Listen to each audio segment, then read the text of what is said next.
Yo, what's the deal? We live on a Monday, live strictly from Detroit, Michigan, man. On June 22nd, 2026, we are live, man. I do got a topic I want to talk about today, man. These are the top five quarterbacks I think that is under the most pressure this upcoming season, man. I'm waiting for more people getting into the chat because I know everybody list gonna be different. I just want to see how everybody feeling about these quarterbacks that's really under pressure this upcoming season, though. That's all I want to know and want to see. So I'm gonna wait till some more people get up in the building. My boy Dale was here earlier. He said this is a good topic. That it is a good topic, and I know everybody list is gonna be different. So I got my top five off rip. My boy Boom, what's the deal? How you doing? Keep giving people this work salute. A diehard Bear fan, dope Vikings. Hey, that's what's up, my guy Boom. Always salute my guy Boom. He always support the channel, man. For real though. But Boom, I want you to tell me, like, who your top five quarterbacks that is under pressure this upcoming season though. Like, give me five quarterbacks. I'm about to run through my list in 1 second. TP, what's the deal? My boy TP in the building. He said Dale was tripping about his Shador. Hey man, I was lost when he told me Sorby was good. Then he told me Sanders wasn't good. I said, bro, what is we doing, man? Burrow number. Hey man, hold on, boom. I got a list for y'all. And shout out to my boy TP, man. If you a Giants fan, go over there support my boy TP, man. He back on the internet. I see. Welcome back, my boy. Yeah, I don't know what Dale was talking about with the Shador Sanders thing, bro. He had me. I don't know what the fuck he was talking about, bro. That's why I had to clip that shit. Maybe I wasn't the only one that was tripping. But Dale, that's my boy, though, man. Everybody got their own opinion.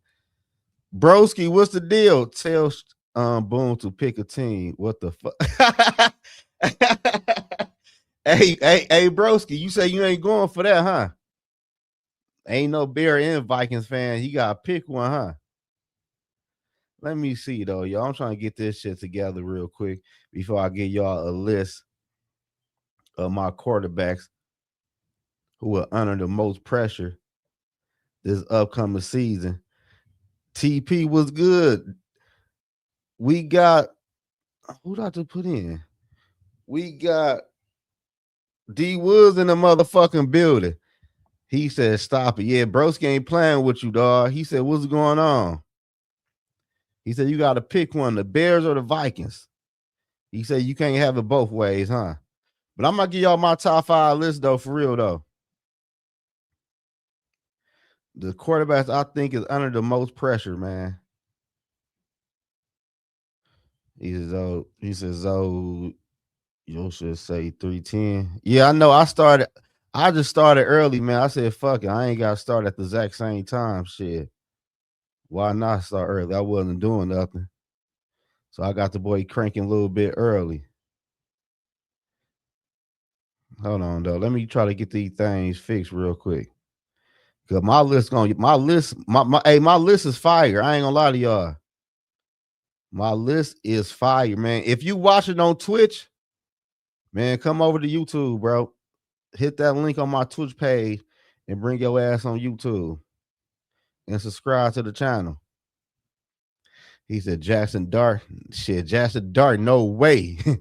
he probably on my list of top five quarterback that's in trouble. Shit, he ain't on my list though. He a young pup. I ain't gonna do Dart like that right now. But TP know how I feel about Dart. I don't know what the hell he was so hype about Dart. I heard he came and learned the damn playbook. That's just what I'm hearing. So I don't know, TP, how you feel about that? Let me see. I forgot to add that. I forgot about that. Jada Daniel is not Dart. No, JD says not at all. Don't ever disrespect Jaden Daniels. Put him in the same sentence with no damn Jackson Dart, Jason Jackson, whatever the fuck his name is. That TP though, man. Oh, I thought so.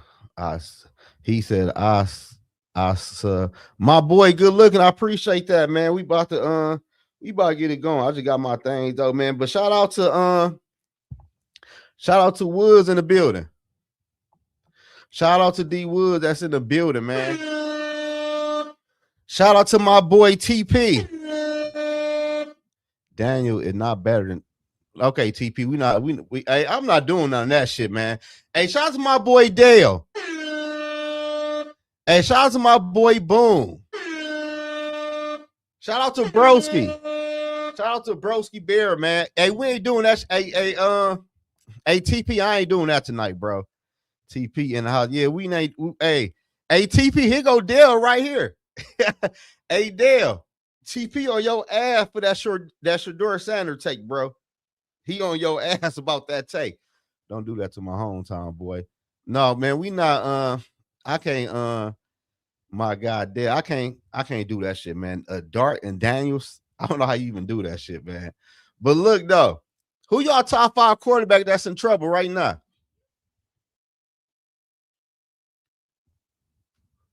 Man, number 5 on my list, I got Bryce Young, dog. Like, let's be for real. Bryce Young is number 5 on my list. The Carolina Panthers picked up his 5th option. He did look better last year at times. He's still an inconsistent quarterback. But this coach right here did not draft Bryce Young. So I think Bryce Young really going to have a good year, though. I ain't going to lie to y'all. That's why Bryce Young, he said take Dan Chain being that way before he was drafted. Hey, man, I told him, man, that's your crazy opinion, bro. You got to live with it.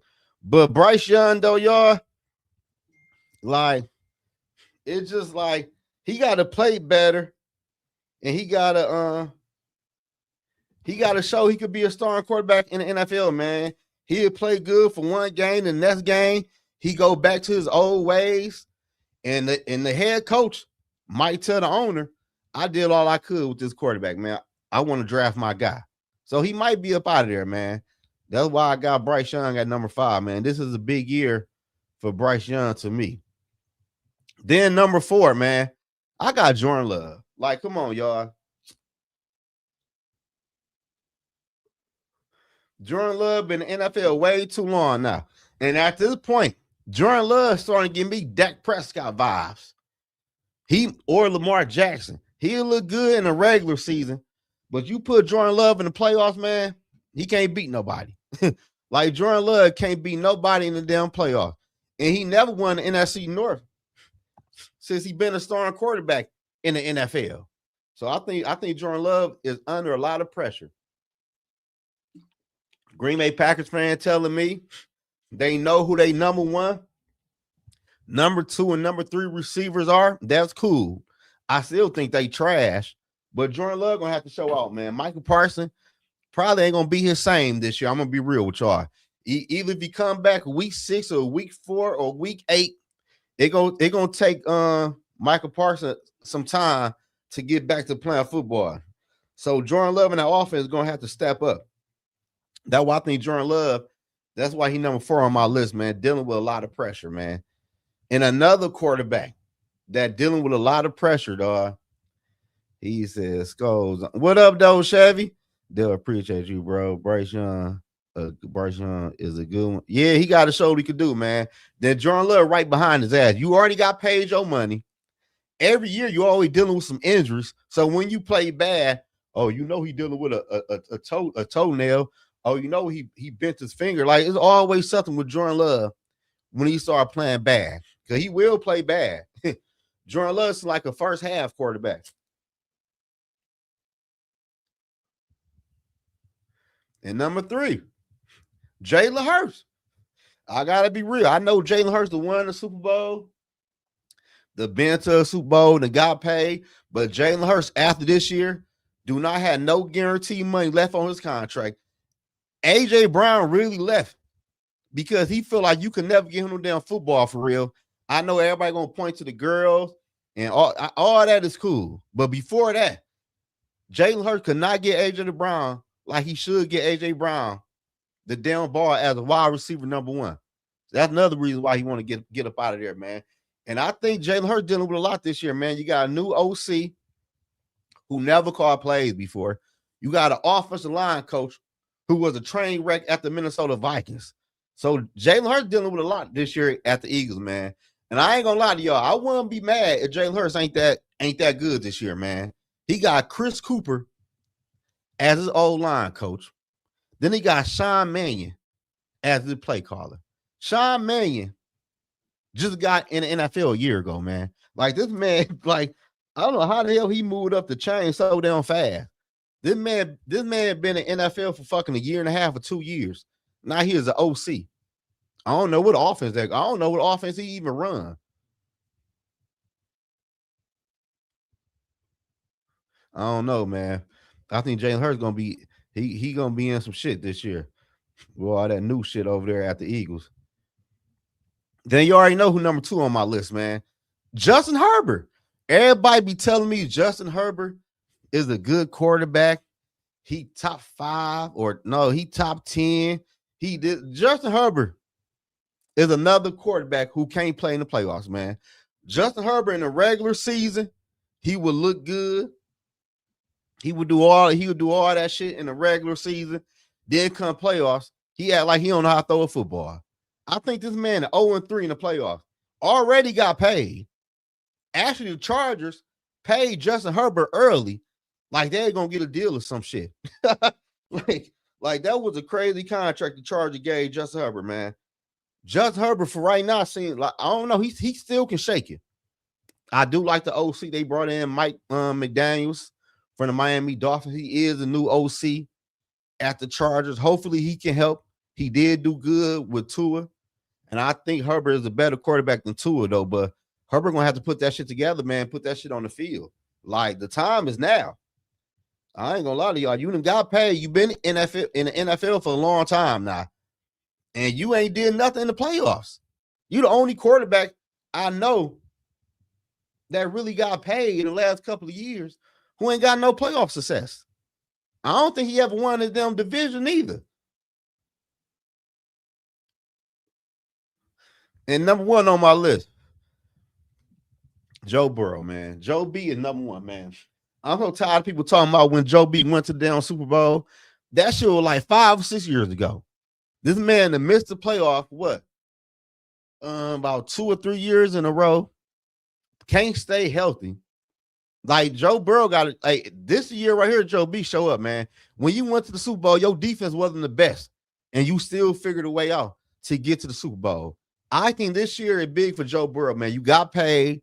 Both of your homeboys that got paid. So I should be looking I should be looking for like a top offense with the Cincinnati Bengals. And Joe Burrow got to stay healthy this season. Like every year you be hurt with something and you missing multiple games. Then when you come back, y'all be trying to crawl your way. No. You need to drink some milk or hit the weight room because you missing way too many football games every motherfucking year. It's the same shit with Joe Burrow. Everybody still dwelling on when he went to the Super Bowl. Joe Burrow is the top 3 quarterback. He been to the Super Bowl. Joe Burrow missed a damn playoff 2 years in a row, man. Josh Allen, Lamar, all these quarterbacks we talking about now don't even got the receivers Joe Burrow got. Joe B I think he got one of the best wide receiver duo in the AFC. Joe Burrow is in no pressure. Why you say that, TP? Joe B is under hella pressure. So I'm gonna go through my list one more time. Quarterbacks under pressure, man, for the 2026 season, man. I was gonna put JJ McCarthy on this motherfucker because he under a lot of pressure too this year. I got number 5. I got Bryce Young, who needs to perform good. Number 4, I got Jordan Love. He needs to win the playoff game and probably the division too, but playoff is way more important though. But if you can do both, you know we're gonna be off your ass. Number 3, I got Jalen Hurts. AJ Brown left because you couldn't really get this man the football. Before the girl got in the picture, the shit wasn't good. Number 2, I got Justin Herbert, who needs to win a damn playoff game. Like, I think his ass on life support. Then number one, I got Joe B, man. Joe Burrow is still living off the past. Like this man, the missed the playoff 2 years in a row, ain't did really nothing since he been to the Super Bowl. We done paid both of your guys, so there should be no reason y'all not scoring at least 28, 27 points per game. Like, this should be a high-flying offense, man. They retooled that defense somewhat, but all the money is on offense, man. So I'm looking for Joe B to step up and ball out this year. No my top 5 quarterback. He said every quarterback on the Vikings. Every quarterback on the Vikings what? TB, what's the deal? I ain't know we got TB in the building, man. What you mean all the quarterback? What you mean by that, TP? Everyone on the what you mean by that? Like, I don't know what you mean by that. Shit, our quarterback room better than the Giants quarterback room. Shit, you gotta think you better worry about what. Man, I ain't gonna get on you, TP, man. I can't get mad at Dart though, bro. I don't even know who y'all wide receivers even are. I ain't gonna lie to you. So I'm not even gonna bash Dart this year because you gotta have somebody you throwing the football to, bro. I ain't gonna lie to you. And y'all wide receiver core, bro. I don't know what happened. Y'all do got that one young wide receiver I like over there. I forgot his name. TP, you still in the chat? What's that other receiver name? Not Malik Neighbors. It's another receiver they got over there. A young buck. It's a young buck over there. He said AI viewer stream boot.com. I don't know what that even is. Oh, you from Twitch? What up, LTV?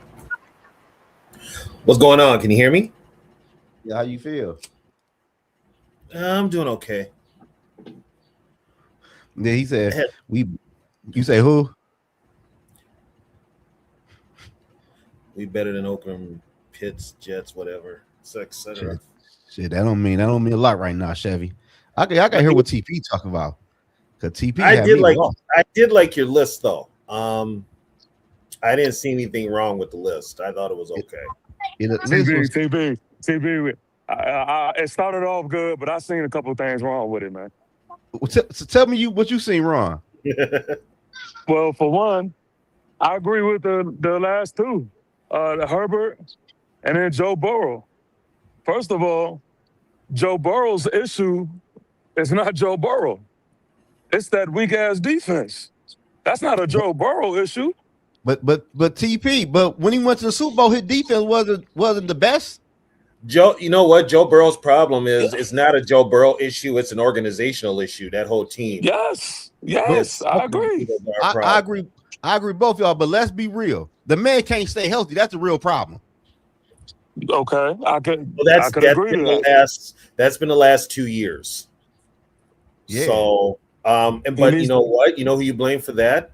The organization for not putting an offensive line in front of him to keep him healthy.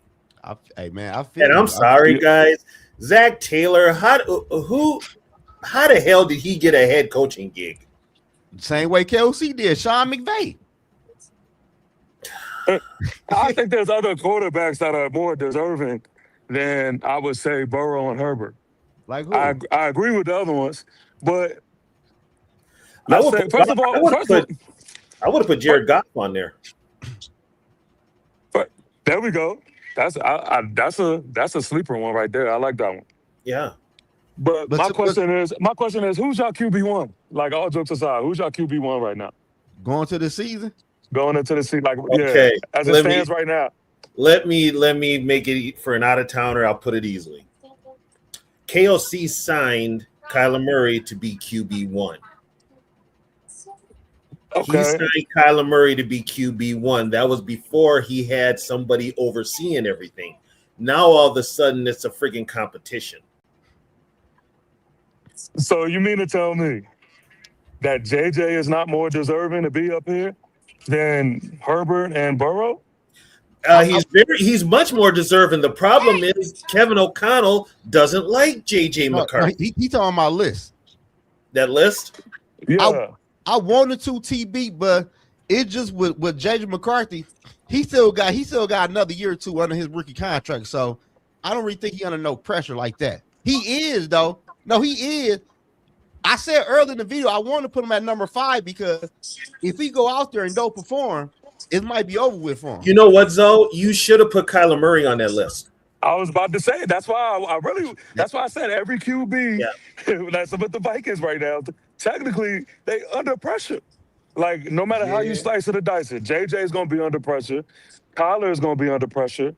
Like, well, you know what, TP, the one that's really under the pressure is the 2 coaches, Kevin O'Connell and Brian Flores, because guess what? The new GM didn't hire them, so that could change everything.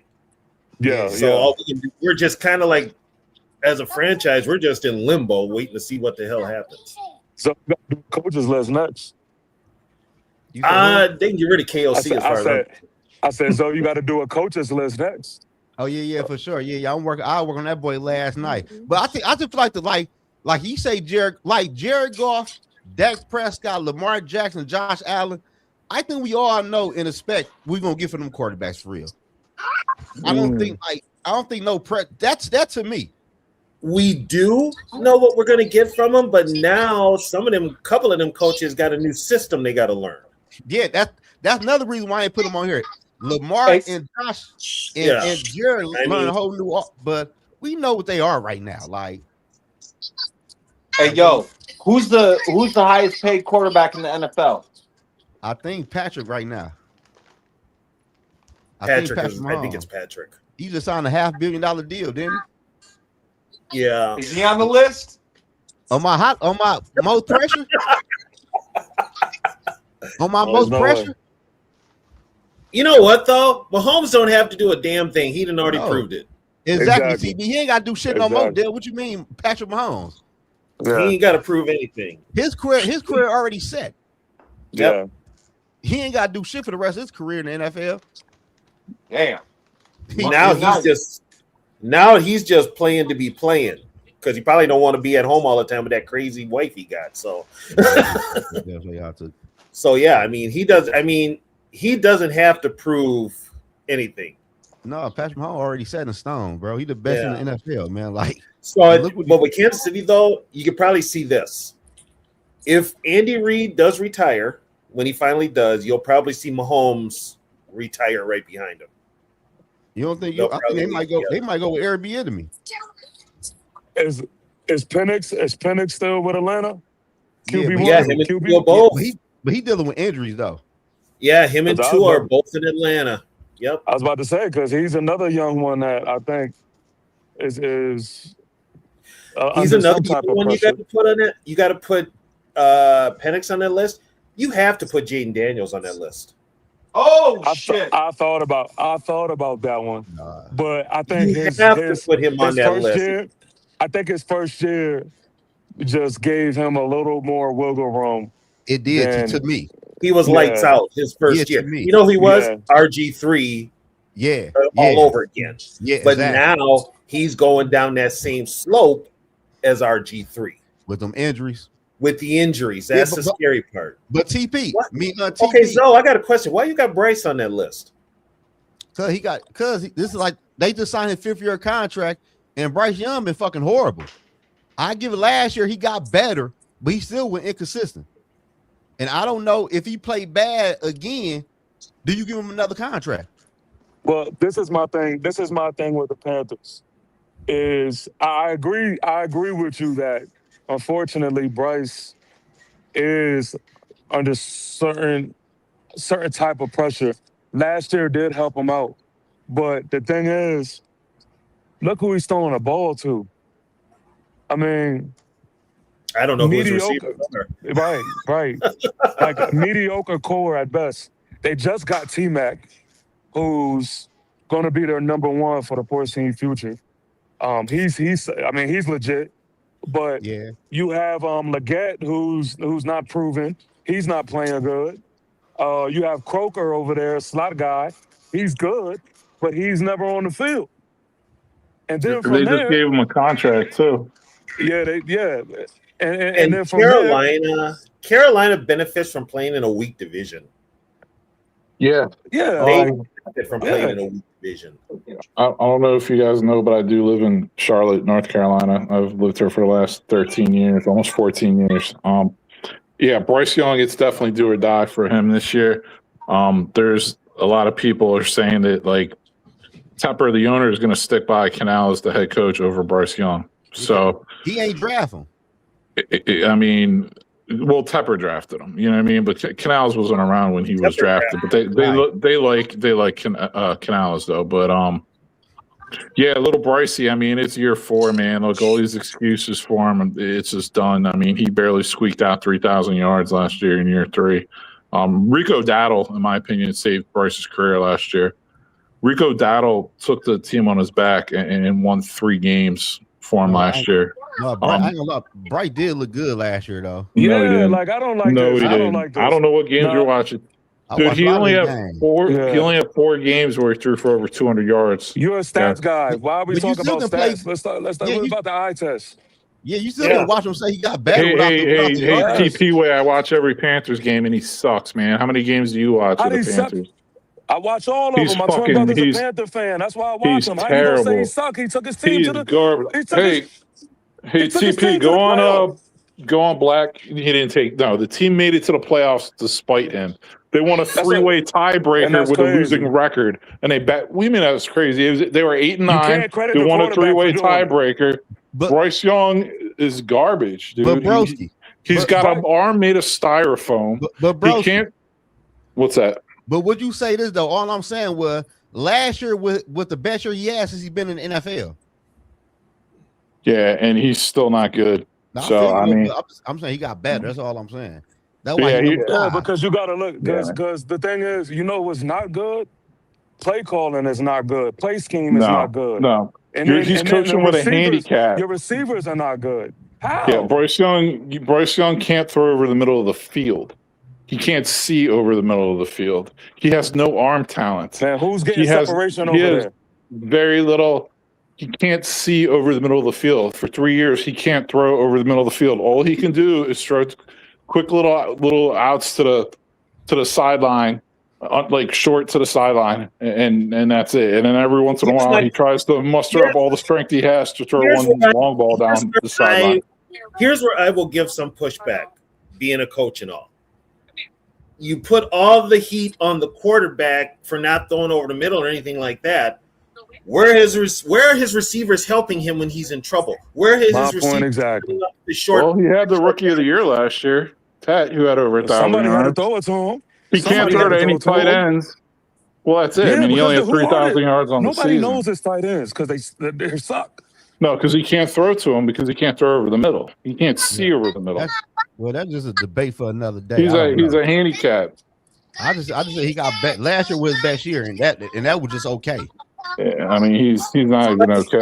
Once again, I mean they were like 27th in offense last year. He was the number 1 overall pick. He's a bridge quarterback, and he was the number 1 overall pick. But once again, stay in a weak division. Yeah. So he should be better. You know what I mean? Like they're not exactly known for defense in that division. I'm sorry. How the hell did Canales get a job? He worked with some court. He was with Tampa Bay. He was with Seattle for a long time, and then he was the OC for Tampa, and kind of helped resurrect Baker's career. Yeah. Oh, that's why Tepper hired him. What I'm saying, like he already went through. All you heard when Bryce was drafted was this all-star coaching staff they put together with McCown and Frank Reich and Deuce Staley and Jim Caldwell and all these guys, and he got them all fired. Yeah. Now he brings in Canales, who's an offensive play caller. That's because Tepper shouldn't have his hands in everything. They call him. I've heard reports of him being another blockhead as far as ownership goes. Oh yeah, he's something else. I'll tell you that. But he's another one that doesn't know football, but thinks he does. Bryce Young's all 5'9", 190 pounds. Like you don't draft someone like that to be your franchise quarterback. I mean, Cardinals did it. Hey, don't worry about it. Your boy Dart be on my list next year. Yeah, I know because it's just hate at this point if you even thinking about Dart being on that list. I just seen the video. They said I just seen the video. They say he having a hard time at training camp. Yeah, Dart sucks too. He's another bum. Oh my God. See, at some point, y'all gotta question this guy's credibility. Yeah, like, come on. Hey, that's the second craziest thing he said in about a span of 5 minutes. Dart sucks. Yeah, Dart apparently you don't sucks? watch much football or know any football because you think Bryce Young's good. I'm the one that's crazy. You're talking about Dart sucks. Okay, what's good about Bryce Young? No. Tell me, I'm not letting you off the hook, man. You're flapping your gums, but you're not saying anything. You know what I mean? Nothing to back up anything. Why is Bryce Young good in your eyes? What do you see in Bryce Young that makes him good? Go ahead. Because he's smart. He's not a dummy. That's what I like at my quarterback. Somebody who could, and I seen a version of him that made me say, okay, there's a lot more to him than I initially thought was so. When I seen him in the go playoffs, into detail, like what? See, like what? I got you. Let me land the plane. What I seen from Bryce Young this year was that he's poised and that he's not a guy that's going to fold under pressure. The Rams game that I seen from him showed me all I needed to see from him. What disappointed me is somebody who pays attention to everything surrounding the quarterback and not just the quarterback, is that his receivers didn't step up to that same level. His receivers fumbled. His receivers continue to look mediocre. His receivers, when they did play good, the offense went to another level. For example, when Croker was back, the offense looked like something. But when Croker was not there, it was a struggle. Because Jalen Coker, however you pronounce it, but you know who I'm speaking of. Like cocaine, Coker. So, and then on top of that, T-Mac, he's a good receiver. He has solid hands, and he is who he was in college. But even T-Mac doesn't cause the most separation. You got to put the ball there. He does a good job at doing that. And all they've been doing is drafting. All they've been doing is drafting wide receivers for this guy in the first round every freaking year. They've been drafting tight ends every year. They've been drafting. They invested in the O-line every year. So I mean, but you can do that. But if you don't get the right guys, it's nothing. Dude, it's Leggett. I'm asking you. Is it the entire first set of coaches' fault and all the first-round wide receivers' fault and all the tight ends they drafted fault? And is it now David Canales' fault? Or, God, I don't know. Maybe it's the little mini freaking Keebler Elf's fault, Bryce Young. You know what? You know why I could say it is? Because someone like me, I'm a New York Giant fan, soldier. I could give you a first-hand example. Daniel Jones. Nobody wanted to believe it wasn't Daniel Jones. So I was the one saying, "Yo, he is not as bad as everybody made it." Yeah, he went over to the coast. Yeah, he went over to the coast and did what? Yeah, he looked good. Isn't Daniel Jones like 6'4", 6'5", and can throw a football and can run? It don't matter. It does matter. It does matter if you're 5'9", 190 pounds with no arm talent. It does matter. He did. And Bryce is not efficient either. So start acting like he's so smart. He's not efficient. What I'm saying is, I would like to see Bryce Young get a fair shot with some receivers that is ready to bulk. What he's saying, broski, is Bryce has a lot of intangibles that can make him a successful quarterback in this league. That's false. That's false. Oh, bring him to Minnesota. KLC will rehab him. We'll take him. We take everybody. We got the receivers. You're not working with anything with Bryce. And like the first overall pick should be making other people better by now. Funny Chevy, I'm the one on the blue. Yeah, but you know everything. Here's my thing. When you start, this is the problem with NFL franchises altogether. When you bring in a number one, your so-called franchise quarterback, and you put it all on him, that's fucked up. You got to put another 10 around him to make him successful, but then you also have to look at the other side of the ball, and you have to get a head coach that can coach the whole damn team, not just one side of the ball. You put pressure on these young quarterbacks to be these franchise saviors for these sorry-ass franchises, and it's a lot of pressure to put on a kid. It really is. Some come in, they're smart enough. There are others that are dumb as a box of rocks. I'm telling you right now, they're just dumb. And guess what? Now they've got that whole franchise on their shoulders, and when they fail, the franchise turns on them like it's another page. And it's not that kid's fault. A lot of it is coaching. A lot of it is personnel. A lot of it is scheming. A lot of it is what they get around him and who's running the franchise. The pressure, you put the pressure on these young kids, they should sit. A franchise, you draft a number one quarterback number one, he should sit at least a year or two instead of playing right away. Sometimes they play right away and it works, but a lot of them, they need some time to develop. They need a lot of time. Yeah, but is Jiro Evero not a good defensive coordinator? Because the Panthers defense carries that team. The Panthers defense and Rico Dowdle carries that And team. the running back. They win despite their ex-running back. Yeah, Rico Dowdle saved his career But here's last the year. thing with that, broski. If your defense is carrying the team, as an offense, you need to play ball control and put up enough points and get enough points for a lead where your defense is comfortable and can tee off on the opposition. You don't need to get into a track meet with a lot of teams. And Bryce can't even do that. That's my whole point. Here's the thing, though, broski. Here's the thing. If Bryce does enough to get a W, that's all that needs to be said. Fuck the yards, fuck the stats, fuck all that. The only stat that matters is that W, dude. Okay, let me go. So he has 14 wins in 3 seasons. So I don't think he's racking up the W's. How many times has he won the division? Once, I think. He didn't win shit. The Panthers won the division. He's a quarterback. He's a quarterback. Give him credit. Dude, they were 8-9 with a 3-way tie. It don't matter. He won the division. Give him credit. They had a 3-way tie with 2 other teams that were 8-9. What up, Dre? If Rico Dowdle didn't take that team on his shoulders and win 3 games, especially the game in Green Bay where Bryce threw for 102 yards and 2 interceptions, Rico Dowdle won that freaking game. You say what? Bryce didn't carry anything. No matter how you get it. A W to Why W. you hate on the Panthers so bad? Bryce can't carry his own bottle of Similac, that little baby. Well, you are hating on him. Go onto the Black Cat Panther podcast. You'll hear me a lot. That's one of my channels. I think I've been over there before. Okay, so you're on the Panther podcast a lot, but don't you do Bear shit too? Yeah, I do Bear shit all the time. So which team are you a fan of? No, he lives in I'm 100% a Bears fan. Oh, but you're in Carolina, so you follow them. Well, I mean, I live here. Broski is real fucked up, TB. He's from Boston, too, so there you go. I'm not from Boston. He said, from Boston? I'm from Philly, brother. Oh, Philly. Oh, fuck, that's my mom's hometown. That was my mom's hometown, Philly. Damn, and you ain't no Eagles That's why fan? we clicked. Well, I mean, I moved around a lot growing up, man. My mom was not a Cleveland, Pittsburgh, Chicago, Philly. Okay, I got No, my mom, honestly, my mom hated Philly. All fucked up. Glad he left. I hate Philly. I hate Philly. Yeah, Hey, Bro, Philly's Fuck that place. bro. Philly's hard. yeah, my mom was from Philly. sucks. She's like the Philly's best third thing world. they did when they moved out of Philly. She was happy as hell to leave Philly. Yep. So I still got TP.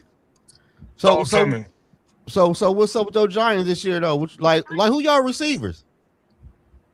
So Malik Neighbors is dealing with an injury right now, man, and that's like the real focal point for me because with Malik Neighbors, it makes this receiver core look like one thing, and then without him, it's a whole nother story.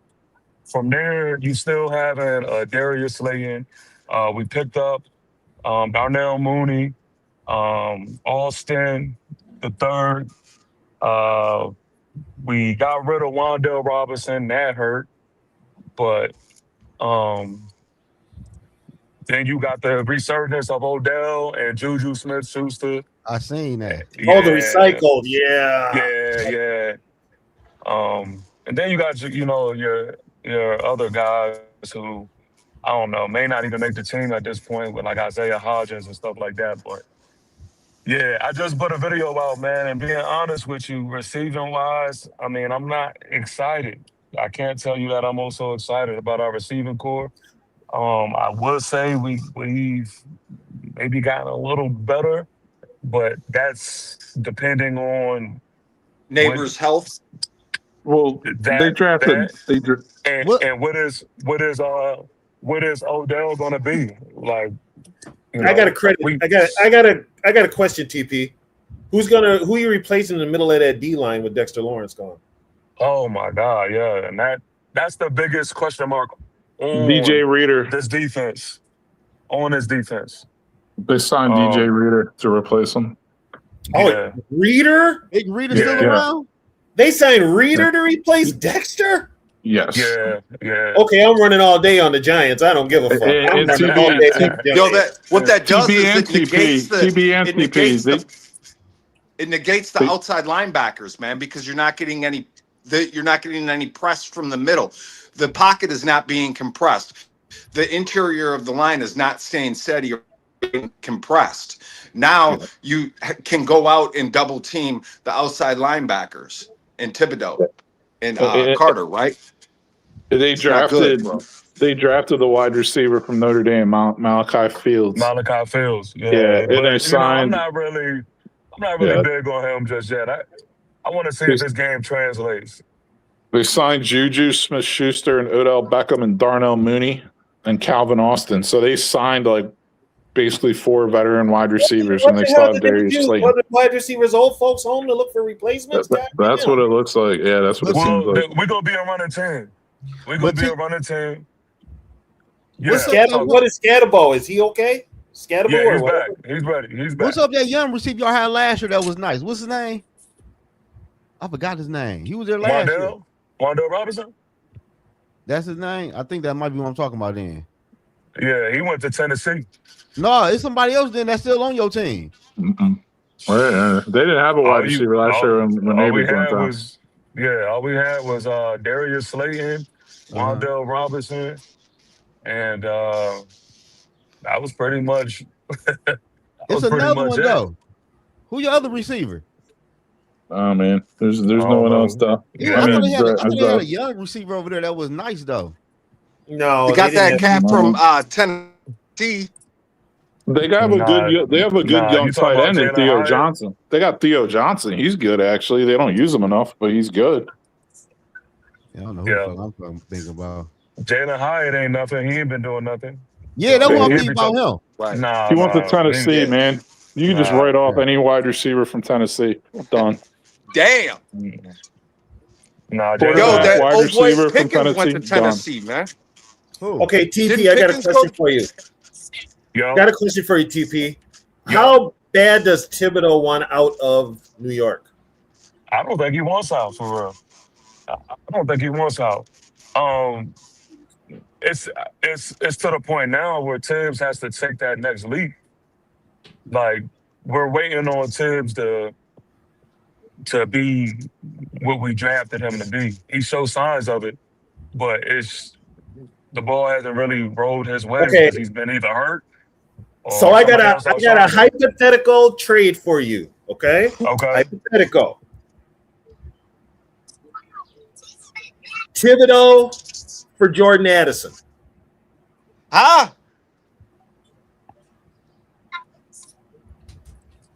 Ooh, Stan.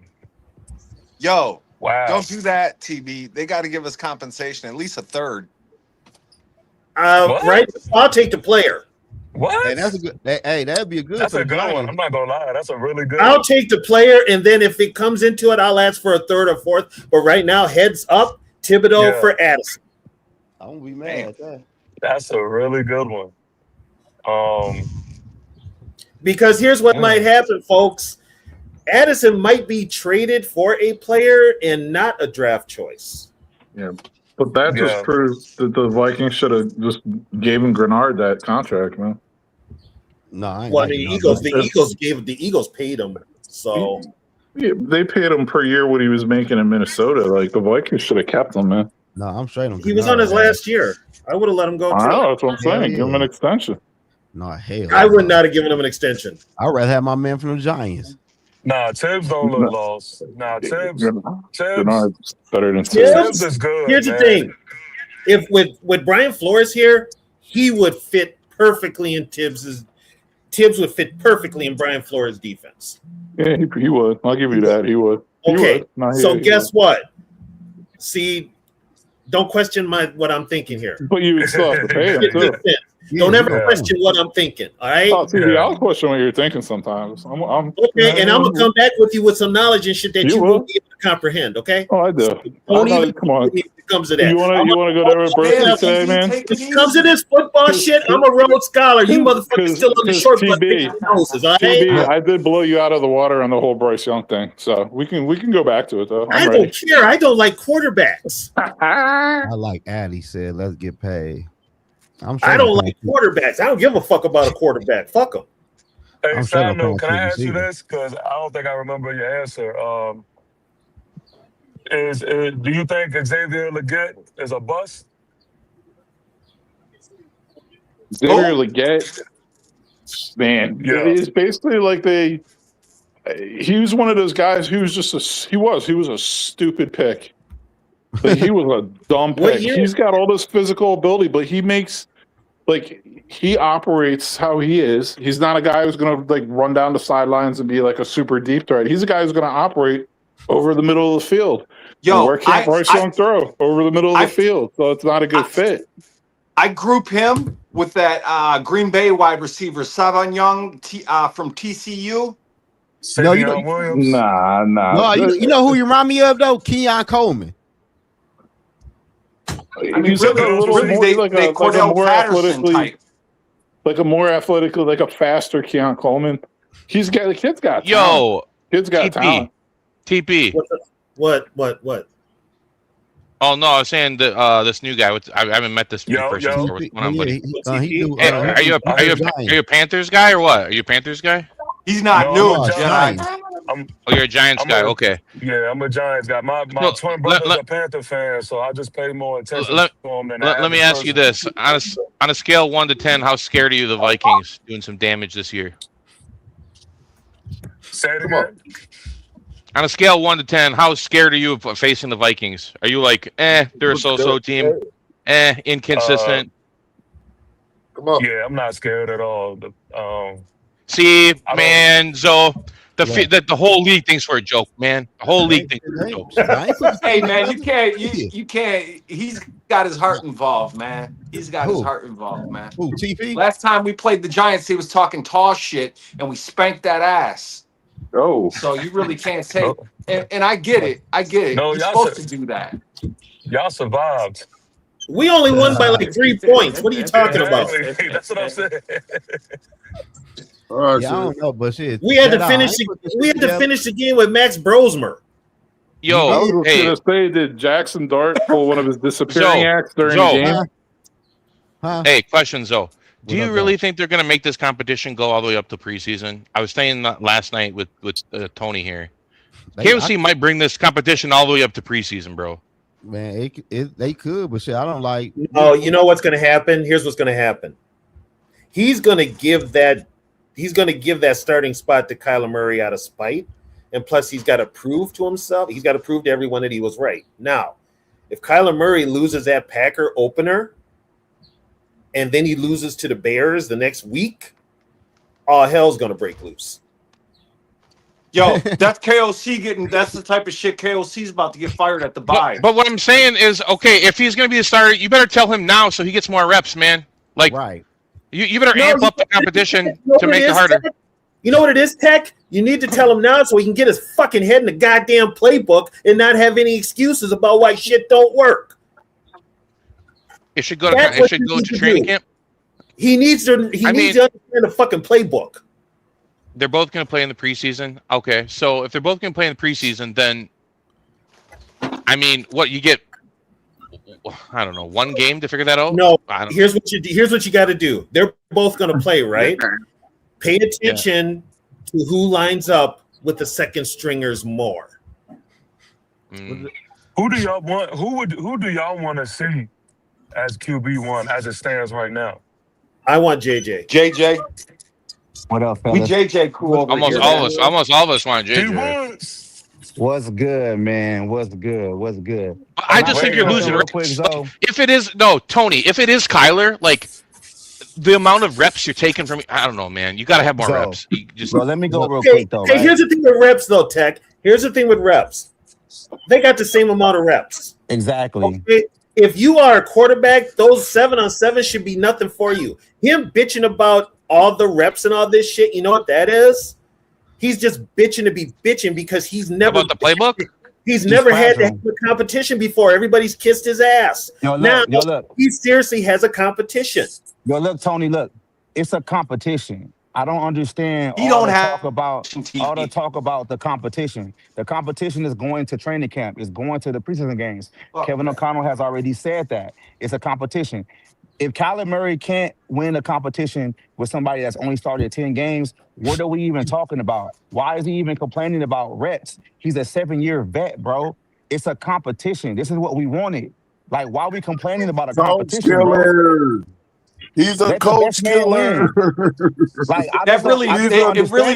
Hey, Woods. Let me tell you something about his comment about not getting enough reps. It wasn't a complaint. It was an excuse. There's a difference. Yeah.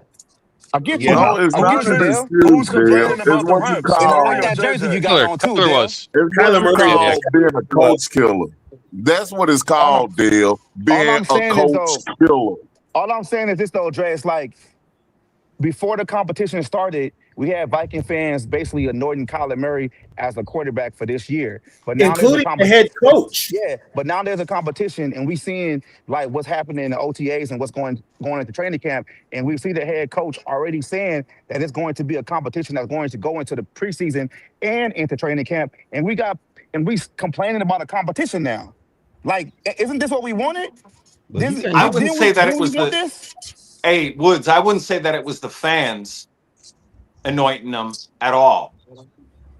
Zoe did. It's the coach. Zoe was a fucking president of the goddamn fan club. I was going to say, he brought him in. Well, what did Kevin O'Connell say? 2, What did Kevin O'Connell say? 4. I want a talented quarterback room. And that's what he got. He got one. And he got a okay, here's my problem with that. Here's my problem with he also brought in a coach killer. Here's my problem with KLC is the first one talking about what quarterback should do this and what quarterback should do that. And this motherfucker sucks so bad. Bill Belichick basically told him, yeah, you'll make a better coach and a quarterback because you suck. Right. So we're going to listen to this motherfucker who sucks. At this point, I'm not even mad at Kevin O'Connell about it. Like, I actually give him more respect for actually talking to the media and saying that it's a competition and telling us that the competition is going to training camp in the preseason. I give him respect. But you know what, D Woods, though, he did backtrack. Yeah, I mean, because we can just tell what's happening in preseason, right? I mean, in training camp, what's going to happen there? It's like Kyler doesn't look good. He doesn't look good. And he's also trying to cater to a very sensitive, immature quarterback in Kyler Murray and a very immature quarterback in McCarthy. So he's trying to balance that shit out somehow. Wait. Please explain to me why McCarthy is immature.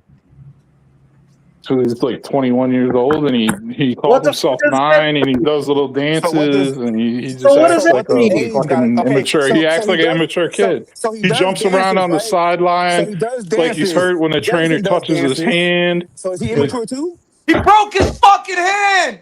Yeah, I've never seen anyone act like that on the sideline before ever. That was some baby boy. That was some baby boy shit, man.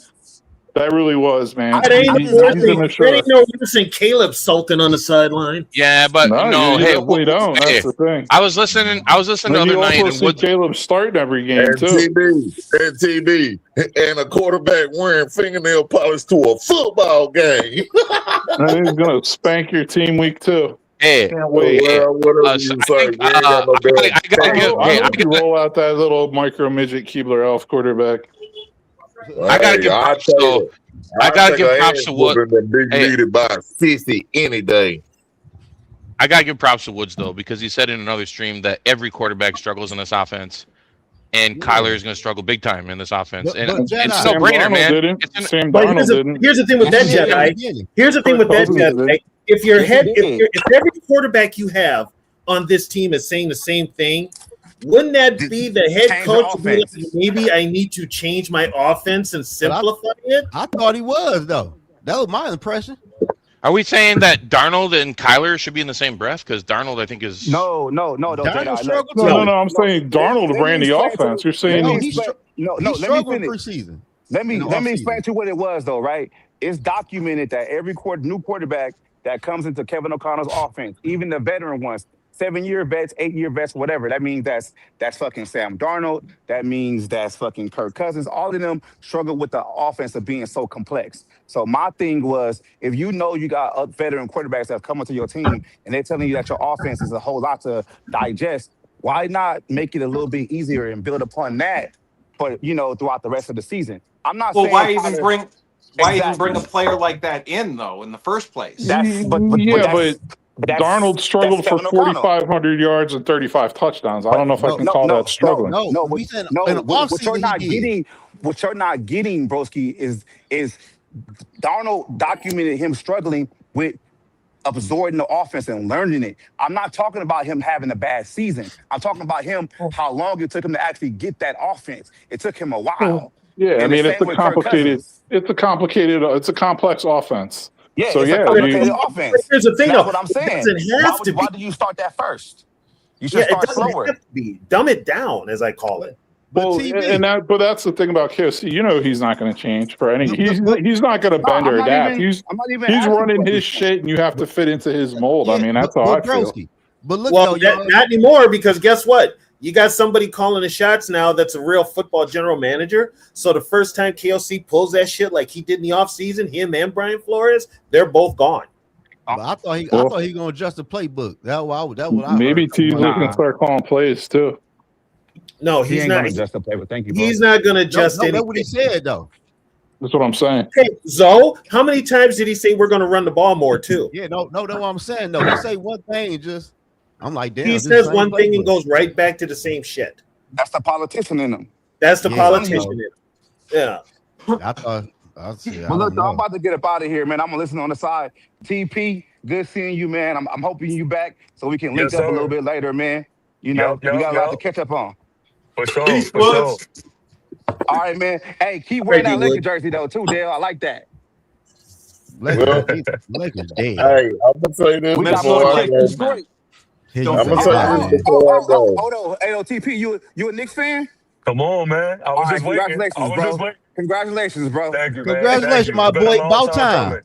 Well, I ain't congratulating him. I am not congratulating him on some flawed-ass championship. Damn. I ain't got no. Hey, man, respect. Karl Anthony Towns got a ring, man. Hell yeah. Yeah. He did. Guess what he did? Left Minnesota too. Yeah, he got that. It's in the water, man. It's in the water or it's in the stove. It's one of those. On the Rockmore. Tyson, he need to alter that playbook, bro. That playbook is ass, man. You got to alter that playbook because there's veterans that say you have to adjust the playbook. And the shit ain't working. And it's not working. In this playbook, they're horrible. He's not a good coach. We've been saying that, though. Yeah, but guess what? Here's the problem. There's nobody pushing back on him in that office or on that coaching staff to tell him that. He can do whatever the fuck he wants. Well, he has nobody putting him in line. That's been the problem for the last 4 years. He's been doing it. TB, he done brought in a coach killer. And the shit is about to hit the fan, just like I told y'all. So I'll be happy when they're both gone. Shit just finna hit the fan like I told y'all. Hey, New York Giants fan. I told them we should have cut bait and got Ty Simpson. Nice to meet you, brother. Nice to meet you, brother. Just avoid this turmoil. I'm back. Dre, we ain't in the mood today for that Tyson. I'm gonna sign off. Yeah. If we would have drafted Tyson, we wouldn't be having this conversation right now. That don't even make no fucking sense, man. Who? Me? That don't make no sense at all. That don't make no sense. No. How? Why are we still talking about quarterbacks? We having a quarterback battle. We're having a quarterback battle. It was already signed off when he signed that deal who was going to be the starter. Okay. So why is we having a quarterback battle? Read in between the lines, man. Hey, man, do you think Matthew Stafford is under any pressure? Hell no. No, he done been there, done that. He can sign off. He can retire. Won a Super Bowl. He's won an MVP. Matt Stafford's chilling, man. He's just gonna go out there and have fun. Stafford could go out there in a wheelchair. So the Rams are just fucking in it to do whatever. No, I mean, if you haven't been paying attention to their offseason, they're in it. They're in it to win it this year. They're going all in. They're in it to go to the Super Bowl. Yeah. Well, don't you think that would put pressure on him though? No, they've done that. Nah, he's already done it, and he's a veteran. Because my point is motivation. Like it's like a player in a contract year. You know what I'm saying? Like you want to play your best. That man is still one of the best quarterbacks in the NFC. Yo, hold on. The one that's got the pressure is Myles Garrett, because after they traded him, they gave him more money. Yeah. That's who's under pressure. How's he under pressure? All you got to do is one thing: get to the quarterback. Yeah, but he don't have to do it as much as he did before. He got paid. Hell no. I got the Rams winning that bitch. They stay healthy. I got the Rams going against the Bills in the Super Bowl. The Bill. I mean, I've been saying the Bill for the past 10 years, man. Yeah. Well, Josh will get it done. Josh will get it done. Josh is done crying. He's got to get it done. Man, I don't think he's ever gonna win one. Outside of Buffalo, I mean, who else is there in the AFC? Man, it might be a new team. Maybe Denver. Maybe Denver. I like Denver. Yeah, Denver. Yeah, but Bo Nix, who knows when his foot's going to be back, man? If they don't have Bo Nix, they won't really have much. He just had a broke foot. Yeah, but it's not healing right, man. It's not healing right. You don't think so? No, it's not. You can go look at the pictures of his foot. I've seen the old pictures. But who Miami quarterback? We think the Patriots aren't even going to make it to the playoffs again? I don't think so. I don't think they might. Who Miami quarterback? Who's Miami quarterback right now? Malik Willis. They might be a team to watch out for. They already had a decent little defense. Or Sewers from Texas. They defense is ass. Man, their defense was all right, man. No, they wasn't. There wasn't no goddamn ass out defense. They had plenty of dudes. Old boy got hurt. That was a big one. What was his name? Chubb or something like that? They got rid of him. Oh, did Bradley Chubb. They got rid of him. Yeah, he's gone. Oh, damn. See, they ain't playing, boy. They got a battle going on between Quinn Ewers and Malik Willis for their quarterback. But hey, I think Quinn Ewers is all right too. The truth. I liked him in college. People are saying he looks better than Malik Willis right now in OTAs and shit. Man, going into his senior year, man, Broski. I was really high on him, but he kind of like fizzled out his senior year, and then I haven't seen him get any traction since he's been in the NFL. I cannot crown nobody how they look off of shorts and t-shirts, bro. I can't do that one. I can't either. Say somebody looking good. I can't do that one. I mean, we'll have fun with the Vikings quarterback battle, but I'm not crowning anyone either. I'm just saying. That's what they're saying about someone just completely doesn't like when they fuck up, though. You know what I mean? No matter what you're doing. That's what they're saying about Devon Claiborne.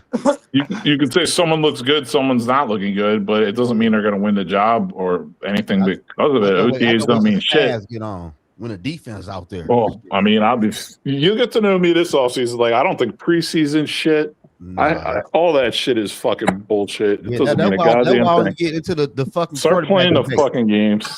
Yeah, that you know what really hit me to that?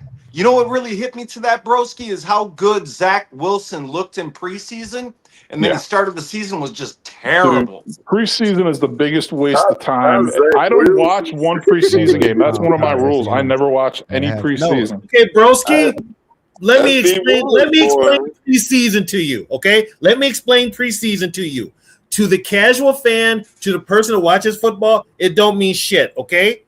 But to those 90 fucking players on those rosters on each team, that might be the only chance they get to prove that they can play in this league. And so they need as much time as possible to do it. Hey, yo, Tony, listen. I got tickets for training camp for the first practice, the 9th, which is the scrimmage at night, right? And then each day of the joint practices. I believe it's the 19th and 20th. Pick one of those. Go online, get a ticket. I'll come get you. We'll roll out there. Or pick them all. I got four of them. The first one, the night practice, and the 2 joint scrimmages. Let's rock, man. I would rather watch them play the Ravens. Watch them against the Ravens. Yeah. Go to the app or whatever through Ticketmaster and run that. I think it's on the 19th and 20th. They'll have it detailed. Okay. And all preseason matters is like you're filling maybe your last roster spot, maybe your last 2. I mean, the rest of your saying, bro. Broski, you need those because guess what? Okay, you don't like preseason football, right? The only reason why I'm watching, I'm just like, I hope nobody gets injured. I don't want to watch a game because guess what? It's football. You can get hurt in regular season, preseason training. Yeah, but then it's hurt. It's when you're supposed to get hurt. You know what I mean? Like it's not before the real games even start. I can tell you never fucking played football. There's no supposed to. Yeah, no, I did. I played college football, but I'm just saying, like preseason is worthless. You sound like a fucking idiot at times. No, that's just his opinion. I mean, TB, you're really worked up tonight, but you're not doing too well. So. You might want to take a step back, go lay down or something. Take a Valium. I don't know, man. Broski, I don't care. I already stated what I said. You need preseason is completely worthless. You need preseason games. Yeah, I'm watching a preseason game, which I'm not. I'm just hoping no one gets hurt, so I'm not watching that. I'm going to say this before I sign off. You say what, Drake? Don't watch it. This before I sign off. Fuckers that do watch it and those that are on those sidelines playing those games, don't shit on them because that's the only chance they might get. I'm not shitting on them. I just think it's the practicality of it is worthless. Well, I'm going to say this before I go. It's not worthless. Before I go. Huh? Hey, if you ain't a Viking fan, fuck you and your goddamn team. It's football time, and I'm out. You know what? Hey, Zoe, they can't run from the season, buddy. The Vikings can't run from the season. It's gonna be an interesting season. Hey, Dre, we'll check you out week 2. Yeah, it's gonna be an interesting season, though. Hey, man, Tony, I got an idea, bro. Tony, my idea is each time during a Vikings game they start panning over KOC. I'm gonna start taking screenshots of KOC's face, and I'm gonna start making some captions and putting them on our stream and stuff. You guys will be able to get a kick out of it. Nug, I'm fine, okay? Yeah, I will chill. I am chill, but then there's some shit that pisses me off and motherfuckers open their mouth. I got to say something. It's gonna be interesting though, Jed. Fellas, I'm out of here. You guys have a good one. All right, broski. See you, Brody. All right, broski. Like I don't know. I think this shit probably gonna go all the way towards like towards the end of fucking preseason games. Everybody's got it. Everybody, the NFC North is wide open. Yeah, but the quarterback battle probably gonna go all the way to the end of the preseason.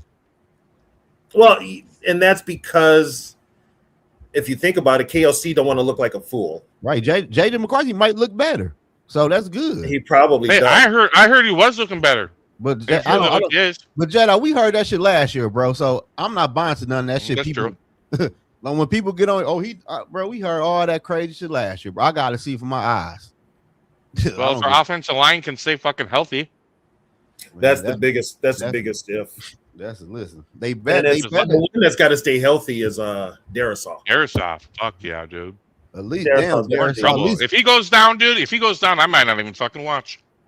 Well, don't worry. You don't have school to worry about. So, yeah, that's one plus. They better get them backups linemen ready. That's what they better be doing. They got about 10 or 11 of them dudes, and they better put a lot of time and effort in them. Though they got a new offensive line guy too, so it ain't Cooper, so that's a good thing. You ain't lying, Cooper. And What's Dell making? Dell making pasta? He making a cake or some shit. No, it's pasta. Making some pasta. It's pasta. What are we arguing about, fellas? What up, though, my guy? We're just pissed about we're talking about the stupid competition. No, I just got back from up north. I go onto YouTube. I come in here just to check it out, and TB's fucking screaming. You know how it goes. I can't have that TB. It's nice out. It's summertime. Then plug your ears. Yeah, this uncensored, dog. When Uncle TB go, you gotta let him go, man. Yeah, no, I hear you. He said, shout out to T. Yeah, bro. We all had him. All in good fun. All in good No, fun. it's on.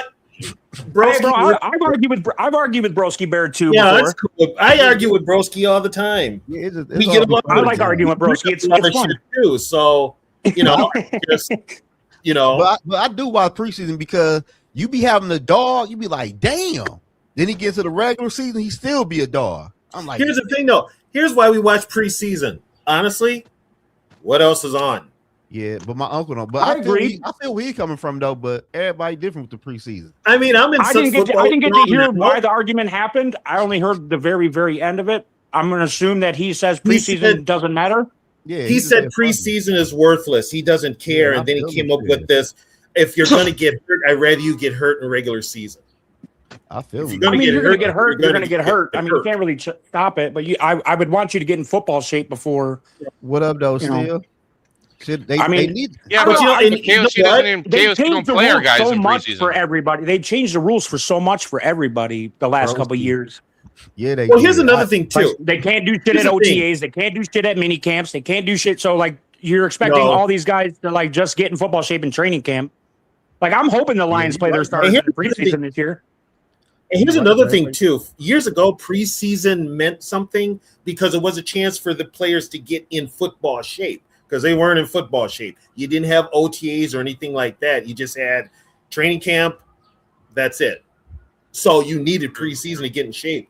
Now with all the OTAs and all that stuff, you don't need it as much, but it gives those younger players and players that are on the bubble a chance to prove what they can do to try and at least make the roster. The veterans, no, they're not going to play the veterans, which I don't know what KLC is going to do because if you got this quarterback battle, you're going to have to play your first line offense 1 or 2 snaps in preseason. So I don't know how he's going to do that. I would like to. I mean, the Lions. I think Dan Campbell's already said it that he's going to be trying to play the starters in the preseason, even if it's like 1 or 2 series. Let me have it. Like, I don't.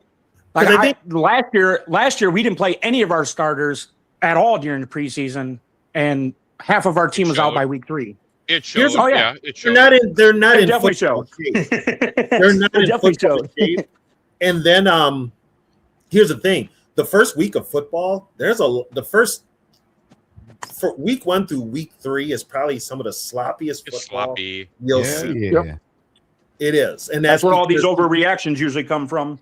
Yeah, and that's because these guys are not in playing shape. These players, put it this way, today's players athletically are great. Everything else. But they aren't in playing shape, which means they can't take a hit. They're not because they play 7-on-7 their whole fucking lives. Yeah. Isn't it crazy? They make more money. They make more money than they've ever made, and the game is as soft as it's ever been before the actual season. Yeah, and they're not trying to do anything to ruin their brand. Dell's over here making pasta. I love this guy. Dale don't play. Then my boy be in the kitchen getting to it, don't he? Every time I join this, Dell's doing something different. He's got a different backdrop going on. Like I still gotta run. I've never seen him in the same place. Well, we're cooking, right? Dell's actually cooking. We're cooking in the stream. Yeah, how to cook pasta 1-on-1. You can't beat that. A free lesson if you want to know how to cook pasta. So, what do you got? Oh no, I need you to explain. Maybe Brevy can explain it to me. Brevy. What up? Yo, can you hear me, B? Yeah. Okay. If they're splitting reps and other teams have their quarterback taking all the reps, you can't tell me that the reps don't matter. They matter. Especially in Kyler's case, if it's a first year in this offense is complex ramp. Right? Yeah, or am I wrong? I get you on that point. Yeah, they matter. First off, after Zoe's stream ends, y'all all need to go to the social network, and I never plug because I barely work on this shit because my money's in the writing. But y'all need to go to the social network. I just uploaded an interview with a Cardinals insider, and we talked about all the concerns of Kyler Murray, character concerns of him fitting into the system, all that shit. So definitely go check that out after Zoe's done streaming. Secondly, yes, they matter. The reps matter, but like what's happening right now isn't some unheard of thing. So like when Kyler Murray said he's not getting all the reps now, he's telling the truth. He sounds bitchy when he's saying it, but it's the same as when McCarthy said the quarterback classroom thing. Like he's telling the truth. He just sounds like a bitch saying it. So I mean, Shador went through the same shit last year. Yeah, I mean, I agree. It's beneficial for whoever the starter is going to be named quarterback one like before training camp, but I just don't know if they're going to do that. I don't think they will. No, I think this is going to go to preseason. It might. That's what I think. Yeah, but here's the problem, though. The dilemma will be if JJ outperforms Kyler in preseason and in practice and in the control scrimmages, KOC is going to look like a fool if he doesn't start him. But Tony, but okay, so let's say we start 0-2. KOC gets up to his ass on the podium and says, "Oh yeah, it's so hard. Kyler's trying to get this complex offense. He came in here, he doesn't know it. It's only his first year." It's like, bro, I can't listen to this shit anymore. No, you can't, and that's where Teasley's going to have to step in. We ain't hearing none of that shit. That's where Teasley's going to have to step in. If I hear KOC sit there and say, "Oh, he's only had 1 year in offense. Give me more time with Kyler," like I'm going to lose it, bro. He's going to see. Here's the thing.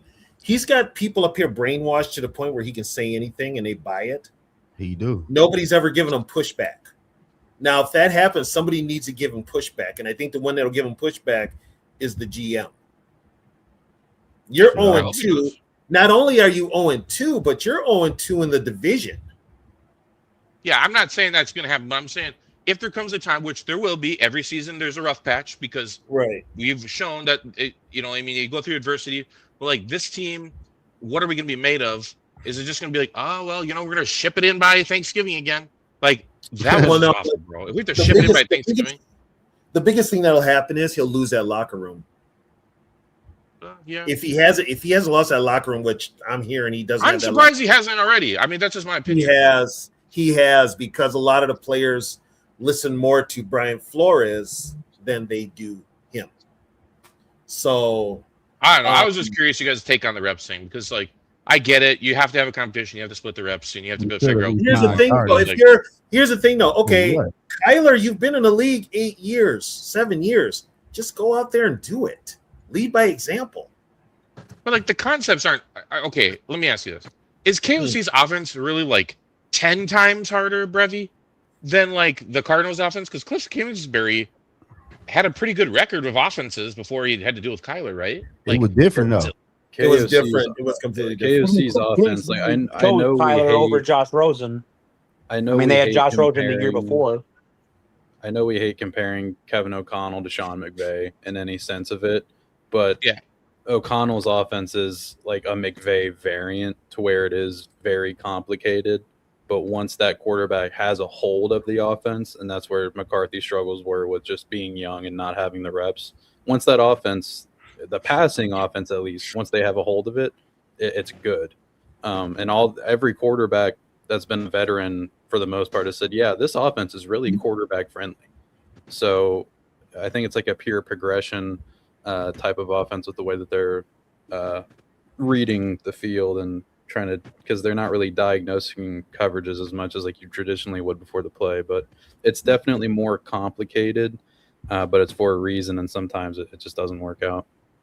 But so we're in the worst spot you could be then from a franchise with a complicated offense. We have a former number one pick who might struggle with it, might not. We don't even know. And we have a year 4 rookie that was drafted top 10 that we have to make a decision on his 5th-year option this year. Yeah, well, when Kyler was in the Kingsbury offense, which is more like kind of because Kingsbury's obviously a college guy, it's like an air raid. Yeah, as much of an air raid. That's why they hired him. That's why they hired him for it. And that's when Murray looked better in Arizona. The Peltzing offense didn't really fit Kyler Murray at all last year, whether that's a good thing or a bad thing. So the O'Connell offense will be more akin to the Kingsbury offense that Kyler did look good in, but also, kind of fell off late season in the playoffs, which we do talk about in that interview I mentioned earlier with Kyle Odegaard. Just out of curiosity, what was the biggest character flaw that you guys went into? Was it more? So like off rip, we went into like I was just like straight up like, look, Vikings fans have character concerns with the dude. And Odegaard is somebody like he's a Cardinals insider. He's like in the facility or used to be at least. New Kyler. So I guess technically, out of being fully transparent with the audience, maybe Kyle is a little more like Kyler Murray's kind of my friend, so I'm going to be a little nicer on him. So that totally might be something there, and it's worth being honest about. The first question I asked him was like, "Look, are the Call of Duty, the film clause, like, are these concerns legitimate?" And he was like, he understands why they blew up so much. But he did think they got pretty overblown in the film thing because that got taken out without a week of the contract. That was just like a card. He called it an absolute PR disaster on the part of the Cardinals for putting that in there. Because Murray did say like he doesn't feel like he has to watch film. I took it as more of a, okay, this kid's 22, 23 years old. He's confident. You know, maybe he's a little stupid saying that, obviously, but a little stupid. I myself thought it was a little overblown, but I understood why because it sounded bad. It's also funny to make fun of, you know, for like the last 5 years. It's always funny to make fun of Kyler Murray, whether it's the short man memes or the Call of Duty memes every time he fails. Yep. But Kyler Murray is definitely talented, and you guys have one of the most talented offenses, in my opinion, especially as a rival of yours. If you guys just stay healthy, I think Kyler gives you guys the best opportunity to win at least 10 to 11 games this year. Yeah, that's the interesting part, because if you go with Kyler and he plays all 17, and then you're like, oh no, we're not going to pay you, and we're going to Darnold it all over again. I'm not worried about what Murray goes on and does because we can't control that. It's, do you turn back to J.J. McCarthy and you're like, all right, it's your turn again. Like at that point, bingo, right there, bingo. Yeah. Would McCarthy be like? But do you really think they'll make that same mistake again? Just say hypothetically, you guys go 14-3. If you guys go 14-3 again, I mean, you guys got a different GM now, so things could be different. Yeah, you know. No, here's the deal: if they go 14-3 again, which means they're going to have to break the bank. But let's just say you had the same exact and you lose in the first round of the playoffs. Are you getting rid of Kyler? Are you mad at Kyler, or do you want him to stay? No, he leaves. Here's the thing: if he's gonna want $60 million, bro. I'll tell you what: if it's $50 million is crazy, bro. Teasley may say screw it, and if you know, and here's another thing with KOC too. This year could be a good year. Next year could be a bad year. It's that whole seesaw thing. Hamster on the wheel thing. I'm dealing with that kid too. Break that. Who? It's up to Teasley to break that. So Teasley might say, and Teasley knows Murray. He saw him when he was with Seattle. He knows Murray, so he knows Murray better than KOC does. I said that before. Yeah. So he may be just because you can read it, just because you can read a defense, your play style can still warrant you to make it look like you can't. Like you look at Brett Favre, that guy read defenses, but he threw just 300 interceptions. He was a gunslinger though. Like he was just said, "Fuck it." Yeah, he was going to throw the ball regardless. Didn't care who. Let me be clear. Let me be clear. Kyler Murray watches film. He just said one time he doesn't feel like he has to, and that like Murray watches film. It's not like. So who do you think's got more? Who do you think's got more gunslinger though? McCarthy or Murray? McCarthy. McCarthy. I think McCarthy's got more gunslinger too. McCarthy's more of a gunslinger. Kyler Murray, for as much as he disagree, but all right. Murray's arm talent.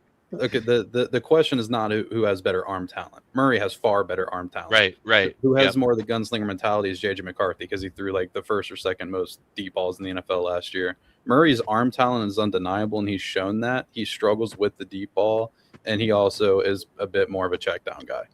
So people don't really talk about that. Right, but I mean they got a much better tight end than we do. Yeah, but you guys got the best receiver in the world. Yeah. So I agree. I mean, that means there's no excuse. There's no. And then you got two very other serviceable ones now, and then Hockenson, if he can stay healthy somehow, he's serviceable as well. Yeah, we're done with Hockenson. But hey, listen, I was done with Hockenson too when we had him, so I get it. Yeah. The Kyler Murray thing, it depends. It depends on the wins because the quarterback. It's probably not going to be $60 million his next contract. Say they win 12 to 14 games, Murray's getting $50 million. Like this isn't going to be a Sam Darnold contract. Daniel Jones just got $44 million for playing half a season and tearing his Achilles. That's insane. Like Kyler Murray. I mean, but he was. But in Daniel Jones' defense, he was playing literally MVP football. He was playing great. That's fair. But he also had Jonathan Taylor. That's a good one though. That's a good one though. Hey, but he still. I'm not one to like watch people's pockets or whatever. If Indianapolis wants to pay them $44 million, so be it. I mean, I don't. If is he going to be back by week 1? Probably not, right? I don't know. Make your money. I mean, I agree with you. Make your money. I will say this though, B, and the rest of y'all on the panel. By Teasy being a first-time GM, do you think he really want to tie his career to Kyler Murray on a big contract? No. That's my. I do think he might want to tie his career to winning. Yeah, there's something to say because Kyler Murray, like, is he the best quarterback in the NFL? No. Is he like a bottom 10 quarterback in the NFL? Not in my opinion, especially when I think he could be top 15 this year easily. Here's my thing: is Tyler consistent? He ain't been. Can I be honest with you? He's had James Conner be injured every season. He's had every other they've never really beefed up their offensive line. Marvin Harrison's been an absolute bust. They've traded everybody else that did stuff on their team to everybody else. They've been ran like a shit show. Like it's not all on Kyler, to be honest with you. Well, they did Christian Kirk. It's not, but he's going to get a lot of the blame for it because he was brought in there. Never really liked that. Christian Kirk sucks. Like if I'm D-Hop, you don't think D-Hop? Kyler had prime D-Hop. He had Trey McBride, Michael Wilson. He didn't have for that. He had Michael Wilson. I forgot they had D-Hop. That's on me. That's on me. Like I saw a dude on Twitter saying like, "Oh, Kyler Murray had AJ Green and Larry Fitzgerald." Like, at 40 years old, like what the fuck are we talking about? I would just be honest. Like as a Lions fan, when I found out you guys were getting Kyler Murray, I was pretty fucking salty. I'll be honest. The ceiling is high, but the floor very, very high. Especially. But see, here's the thing, though. But I would say his floor is still kind of better than JJ's right now. Here's the whole thing, though. Everybody on this panel is not putting the blame where it should be, and they're giving all the credit. It's KOC. Man, we know we get with that. Yeah, but I can't give. I'm not going to give blame when we're in a new season. Like I'm just looking for predictions and hopes. June, I agree with you on the floor and the ceiling thing. I agree with you. Here's the thing. It's the same thing. You're just getting a different quarterback to repeat what's already been done. Yeah, but aren't we supposed to be developing a fucking QB though for like more than 1 year? That's why he was hired. That's what I tell people. The reason KOC was hired was because they wanted him to develop the next franchise quarterback. So let him fucking develop them. He aborted the mission. But I will say JJ needs a lot of work. He did it. He did abort the mission. He doesn't want JJ McCarthy. He's made it very simple. He's made it very loud. He doesn't want JJ. And can I be honest with you? I tend to agree with KOC on that. As a Michigan fan, I tend to agree that JJ benefited off the best defense in the country and the best run game in the country by a mile. Okay, there was no one even win close. with that. Hang on. You agree with KOC, right? You would let him go, right? What do you say to somebody like John Gruden who wants to work with him and develop him? What do you say to the quarterback when he can't stay? Can I be honest with you about the John Gruden thing? Yeah. John Gruden, if you watch any of his shit, I'm a big Barstool fan, like huge. I trust me, I love Gruden, but he loves everything. That guy just loves football. He never talks bad about anybody. Everybody's amazing to him. Actually, you know what? He did talk bad about KLC. June, but if Ryan Tannehill can get to a championship, all day. He did talk bad for KLC. If Ryan Tannehill can get to a championship fucking game with the fucking Titans, JJ McCarthy can get to a championship game, bro. It's the fucking Titans with Ryan Tannehill. But listen, if Jared Goff can get to a Super Bowl, listen, trust me, I understand. I just think quarterback play has been so fucking bad in college, and we're now reaping the benefits in the NFL of just horrific quarterbacks that are just aren't developed at all, and that's on showing. coaching. That's on Where do you coaching. think that comes from, though? Is that coaching or is it the portal, the transferring, I all that? I honestly think it's. I don't even think it's the NIL. I just think it's the transfer portal part. It's all coaching. I think it's that where. Oh yeah, because again, I don't complain about people getting money. I'm never going to do that. I came from the gutter. Yeah. Like, I don't judge people for making money, bro. So it's not going to happen. But the transfer portal where these kids can be like that Sorsby thing that just happened, like that's fucking insane. Like if everybody wouldn't have bullied Texas Tech into that, he would still be playing this year. But everybody bullied him as they should have. Here's the thing. Think about it over all these years. How much did these so-called coaches, and they're not very good, basically hold colleges for ransom as head coaches for the football team and didn't deliver shit? Coaches could get paid whenever. I just lost the head coach of my basketball team today because he went to the Mavericks. Hey, that was bullshit, dude. I was mad about that. Bro, I'm shit. fucking hurting today. You know, but at least we got a championship out of that. Yeah, we did. I got some news for you. If we go 14-3, I'll buy everybody in this fucking panel jersey. That's not fucking happening. So I'm just saying. I'll humbly decline the jersey just because I'm a Lions fan, but pass it to D No, Woods. you're getting you know what? You're getting a Will Riker jersey, June. You're getting a Will fucking Riker jersey. Is that the guy that missed the kicks? He's the kicker. No, he's the good kicker. He's our best player. No, I need the guy that did that double doink shit. Who you talking about? Who are you talking about? Blair Walsh? Oh, no, the guy that missed wide left from like 17 yards ago. 17 yards. That was Blair Walsh. When you're in the Minnesota Stadium. That was a whole decade Wasn't ago. it that? Yeah, that was Blair Walsh. Yeah, you can give me a Blair Walsh jersey. Holy shit. Vikings Jeff Kuda jersey. Jeff Kuda. No, give him Klein Saucer. Klein Saucer. No, don't be a legend like Klein Saucer. But no, you're right though, June. The quarterback play. Like I remember as a kid watching all these quarterbacks. The quarterback play was like way better when I was a kid. It's like ass right now, bro. But it's you know what also helped This too? is Nug, by the way. A lot of I was just I made my name this so TB can be happy again. Well, what did you put for your name? Be positive. It's June. Yeah, I'm positive every fucking day I breathe. Fuck. As soon as I get up and walk out of bed, I'm positive. It's you motherfuckers that bring me down. And then you get on this podcast and start talking about KOC, and you're mad. No, I don't even bring him up. Oh, really? Okay, yeah, I do, because he's a fucking sore subject with me. He just did. I don't bring him up in conversation no more. Bro, do you remember Mike Zimmer's face when he missed that kick, bro? He basically said, "I'm fucking out of here." 27. Oh, dude, it was legendary. It was legendary. He said they mic'd him up, and he's like, "I can't believe he missed it. He missed it." Yeah. Oh my god. I was at a sports bar. Obviously, I live in Virginia. I was at a sports bar with my dad. Only Vikings fans in the place. And I was standing for the field goal, and I just dropped to my knees. And my dad damn near had his elbows in his fucking burger or whatever, just like hands over. Yeah, that sounds about right. Yeah, that sounds about right. I was watching it. I'm just like, this motherfucker missed it. That was I don't think we were beating the Panthers or the Cardinals that year, though. I don't think we would have gone much further, to be perfectly honest. With Teddy? Nah. But dang, the Panthers and Cardinals on another level. Can you really trust somebody who throws with a glove? Can you really trust somebody who throws with a glove, though? I don't know, man. No. Tom Brady threw with a glove. Well, not Brady threw with a glove.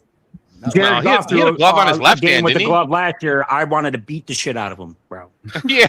Oh man. Oh my fucking god! I can't stand quarterbacks that wear gloves. Yeah, I don't get that. Well, here's the thing, though. Teddy was fine because he still had AP. Is Hitman coming back? Hell no. Yeah, they think Hitman's gonna come back middle of the season. He probably won't start with the team, but he'll probably pull up like week 6. That'd be that dumb shit I be talking about. Like why? Shaq. Zoe's calling it right now. The Arlington bar is a Vikings bar, Shaq. I was at just like a random sports bar where I live. Just everybody was there. All fans of all teams.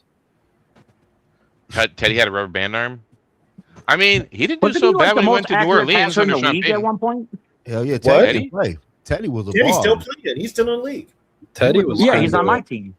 Yeah. Teddy was kind of like. He's only on my team because he got banned from coaching, but. Yeah.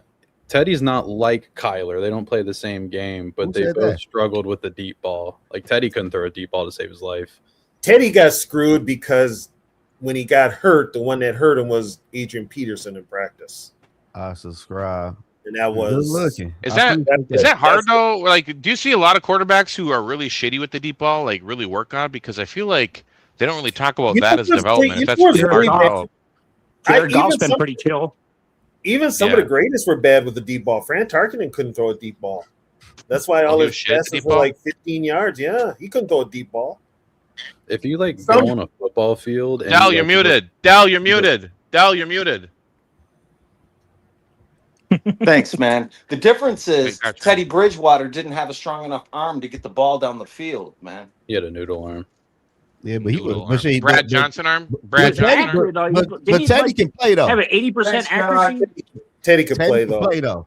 Teddy was kind of like Teddy was better McCarthy, at least from what we've seen from McCarthy, in terms of he just had a gene to like win, and like he could have horrible box score, but like he just somehow pulled it out. Whether it's I mean, you can have like the best passing stats in the world, but at the end of the day, it only matters if you got the W or the L. Yeah, okay, that's a good point. Breeze wasn't that good either. Yeah. Huh? Breeze. Shaq made a good point. Breeze wasn't that good with the deep ball either. No, he wasn't. But you ain't gotta make a living with that shit though. You don't. That's but he was fucking deadly with intermediate and the 30-yard passes. He was deadly with those. And that's where all you have to do is just move the thing about Sean Payton too. Sean Payton always had receivers. He valued that position big time. He always set Breeze up with some good wideouts. Yeah, he did. Michael Thomas was crazy for about. The guy was throwing for like 5,500. Thomas, you got Colston. Oh, yeah, Colston. Yeah. Damn, my shit got 100 views in the first half hour. That's lit. That's what we talking about. We going. You clicked that shit 100 times in a row, Brev, yourself? Yeah, it's crazy. My thumb's fast as fuck. That's why I need a Latina. Oh Jesus! What up, Davey OG? He said that's the problem. Revy and his fucking Latinas over here. Yeah, you gotta be me. But I don't know, man. Like y'all said though, I agree with y'all because I remember watching football, man. We had like Matt Ryan, Jeff George, Drew Brees. We were spoiled, Zoe. Yeah, you had Brett Favre around. We had the best quarterback era. Drew, you had like Payne Manning. Around the time Andrew Luck retired is when that was the end of it. Kind of that was the end of it. Yeah, Breeze was falling off. I loved watching Marino and Elway, and Aikman. Okay, Marino could throw the ball deep. Elway could too. Yeah, Elway was cooking, bro. Kelly wasn't a great. Jim Kelly wasn't the greatest. Oh yeah, Jimmy Graham. Jimmy Graham went crazy. Nice. Oh yeah, Jimmy Graham was crazy. I forgot about Jimmy Graham. I appreciate that, Norse. But considering when I first started watching football, I was watching Staubach, Tarkington, Greasy. Only the one that could throw the ball deep, but he was always hurt, was Joe Namath. Yeah. Oh sure. He was the only one. Super Bowls you guys think Andrew Luck would have won if he kept playing? I think he would have got one. At least one. I think he would have got one. Dude, he was the best quarterback in the league by. He'd still be playing. In my opinion, by far when he was playing. He would have been injured 100 more times. Probably, but like if that doesn't exist, that's what I'm saying. If he kept playing, bro. It's a hypothetical, though. No, I'm just saying he'd be in a wheelchair. He might have a season in injury. Shit. You want to talk about a perfect Kevin O'Connell quarterback for what he would want? It's Andrew Luck. Man, I think he was just a perfect quarterback. Quite honestly. Yo, B, I was gonna ask you. You know what first season Kirk goes down 23? Yeah. That was the first season Brady retired. I actually thought in my head maybe he picks up the phone. Weren't we like 7-2 or something? It's believed that we contacted him. He hinted toward it heavily, and I've heard there were reports. Bro. I heard reports on that. Tom Brady wasn't fucking with that offensive line. Yeah, I heard. You don't fuck. Are you kidding me? We're 7-2. Oh man, he would have fucked with it. He would have. The line was horrible. You know who had a nasty deep ball? Who? Kirk. Kirk had a good deep ball. Yeah, he did. Yeah, he did. Sam Bradford. Bradford had a nasty deep ball. Yeah, the problem with Kirk though, B, that I had was he'd never slid in the pocket. He literally would pull it down and just like kind of crumble and fold over like a lawn chair, bro. Kirk ain't had no fucking heart. About Stafford's deep ball. Stafford going crazy right now. Stafford changed his whole NFL career around. Hey, what's I going mean, on? he used to say, just fuck it. Kelvin Johnson's down there somewhere. What's going on with Nakua? Is he going to be playing or is he going to get suspended or what? I thought he said He's going to play, bro. Yeah. He's playing. The NFL Did they don't give say a fuck. anything on Josh Jacobs' suspension? Oh. Do you think it'll only be like Hey. 3 games? I meant to bring this shit up though. Did y'all see what Calvin Johnson said? Yeah. Megatron, What'd what he Megatron say? say? He What'd he said, say? basically who he feels gonna break his record in a season. He had Justin Jefferson until they drafted his boy from Michigan, and his numbers ain't gonna be the same. He got Puka Nacua breaking his record because he said Puka got over 4,000 yards already in 3 seasons. Whoever's gonna do it is gonna do it in the next 5 years because we're gonna go to an 18 schedule in the next 18 game schedule in the next 3-4 years. Yeah, but that's when I need how they have the StatCast era, and they have all these different eras of. You're gonna have to start putting. We need a different set of stats when we go to 18 games. You're gonna have to start putting asterisks among these stats because you ain't lying. I don't even need asterisks. Just make a new record book for. He said Randall Cunningham. Jeff they won't do that because put it this way: the NFL won't even change their damn stats record, QB stats record. And What about Warren Moon? Warren Moon throw that deep ball? He did. I got a Warren Moon jersey just last week. Yes, he did. I love the good one. Randall Cunningham The had Oilers the prettiest deep ball I ever seen. Randall coming in through that rainbow. He got rainbow, Dre. The prettiest, the prettiest tightest deep ball. sparrow. He had the tightest sparrow for 80 yards I ever seen to this day. Of my generation. Nobody even brought up Randall Cunningham's name. And y'all supposed to be Vikings. Yes, they did. North brought it up. I got an underground one. Oh, I got an underground one for North a deep the ball. OG though. I respect that. What you got, Del? What you got, Del? Chad Pennington. Chad? Oh. No, that's ball knowledge. That's ball knowledge, Del. That's ball knowledge. Chad Pennington, he was surgical though. He just didn't have a hell of an arm, but he was surgical. Hell no, man. he didn't. He had an arm like Teddy Bridgewater. Yeah, but he was surgical though, man. Pennington was a little better. Pennington was deep ball of he my was a little generation. better, but Of my generation, the best deep ball like my coming up is probably Russell Wilson. Richmond, Virginia, go. Oh yeah, you ain't seen nothing. We forgot about Dan Fouts. He didn't throw it too. Oh, Dan Fouts had a nice ball too. Yeah, Dan Fouts could throw it too. Well, hey, what do you guys think of Culpepper? He just chucked it up. He just chucked that shit up. Man, don't bring that dude name up. You don't like Culpepper? You're not a Pepper fan? Sorry. That's one of the man. I damn near put that motherfucker with Josh Freeman, man. Oh shit! Culpepper and Freeman. He mad at that playoff game. No, yeah, that too, man. Man, that man 300 pounds and you soft as cotton, man.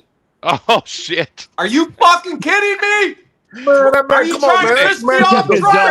That man got the most. You trying to piss me off? He a quarterback. To this day, he played quarterback. When you're making pasta. So that man hold the record to this day for the most fumbles for a quarterback. Yeah. And you Honestly, 300 pounds. no, that record belongs to Warren Moon. No, maybe. No, it don't. Yes, it does. Go Google it. Yes, it does. Go Google it, Mr. Google. Yeah, Google that Yes, shit. it does. I'm googling it now. What does that? Man, Who's got more turnovers, Culpepper or fucking Moon? quarterback fumbles. Hey, Brett Favre hold the record. Fumbles. Quarterback fumbles. Far hold the Most fumbles in a season by a quarterback interceptions. is He on tied. interceptions. You ain't see Brett Favre caught that ball up He like got that. 156 fumbles. Most Hold on. B's got it. What you got, B? Most fumbles in a season by a quarterback is tied between Kerry Collins and Dante Culpepper with 23 fumbles. Oh, damn. I did Hey, career. only because Kerry What year Collins was- only got what year there was because the he played 23, bro? longer. He What year played was longer than Dante Culpepper. That's That was the a- that was- only that was reason why he single got it. season. Hold on, Dre. Hold on. What year was it, Brev? It was single season Culpepper 2002.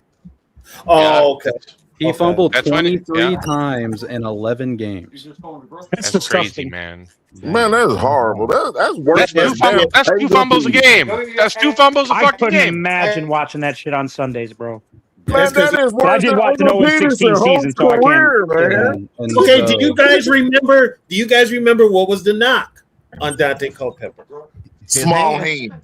Small hands. Yep. Little hands. To add more context, Brett Favre had the most career fumbles. Second place was Warren Moon. Yeah. Okay. Oh, okay. Yeah, fair. Yep. Come on. Hey, put some respect on Kerry Collins. That guy was a journeyman, man. He played on a shitty team. Hey, he played good at New York, though.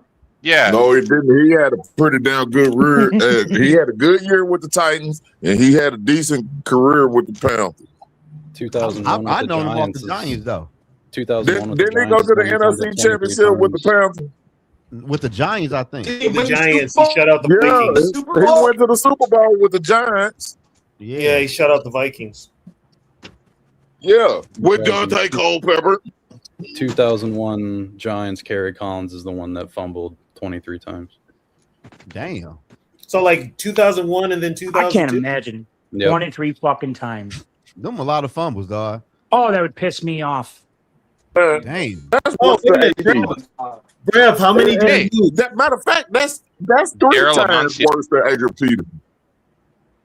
How many did Culpepper lose? TB? Yeah.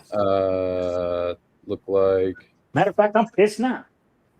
Yeah, that was a weird season, TB. In 2004, we went to the championship game and lost 41-0 against those fucking Giants. He lost 10 of them. So did Collins and Culpepper both lost 10. Dante So they Culpepper. fumbled so much, but they only lost 10, which means they recovered 13. Yeah. Culpepper then again in 2003 fumbled 19 times. Dang. Daniel Jones tied that in 2019. Them a lot of fumbles, dog. Yeah, he had those small hands. That's why his was. Fuck so all many. Penn State fucking QBs. Yeah. don't No, want shit to Florida say. State. Fuck the Florida State fucking QBs, bro. Nobody should draft a QB from Florida State. Hey, what the best place to get a quarterback from? What region, y'all think? Who? What's that, Zoe? Where the best spot to get a quarterback? Like what region y'all think? Not Ohio State. California. It used to be Pennsylvania. It used to be Pennsylvania. California is up there. Now it's kind of spread out because Lamar is East Coast, Burrow's Ohio, Midwest, Mahomes is. What about South? Yeah. Mahomes. Yeah, Mahomes. Or yeah, I'm just saying. Yeah. JJ McCarthy's Midwest for what that's worth. Yeah, he from what Illinois area, right?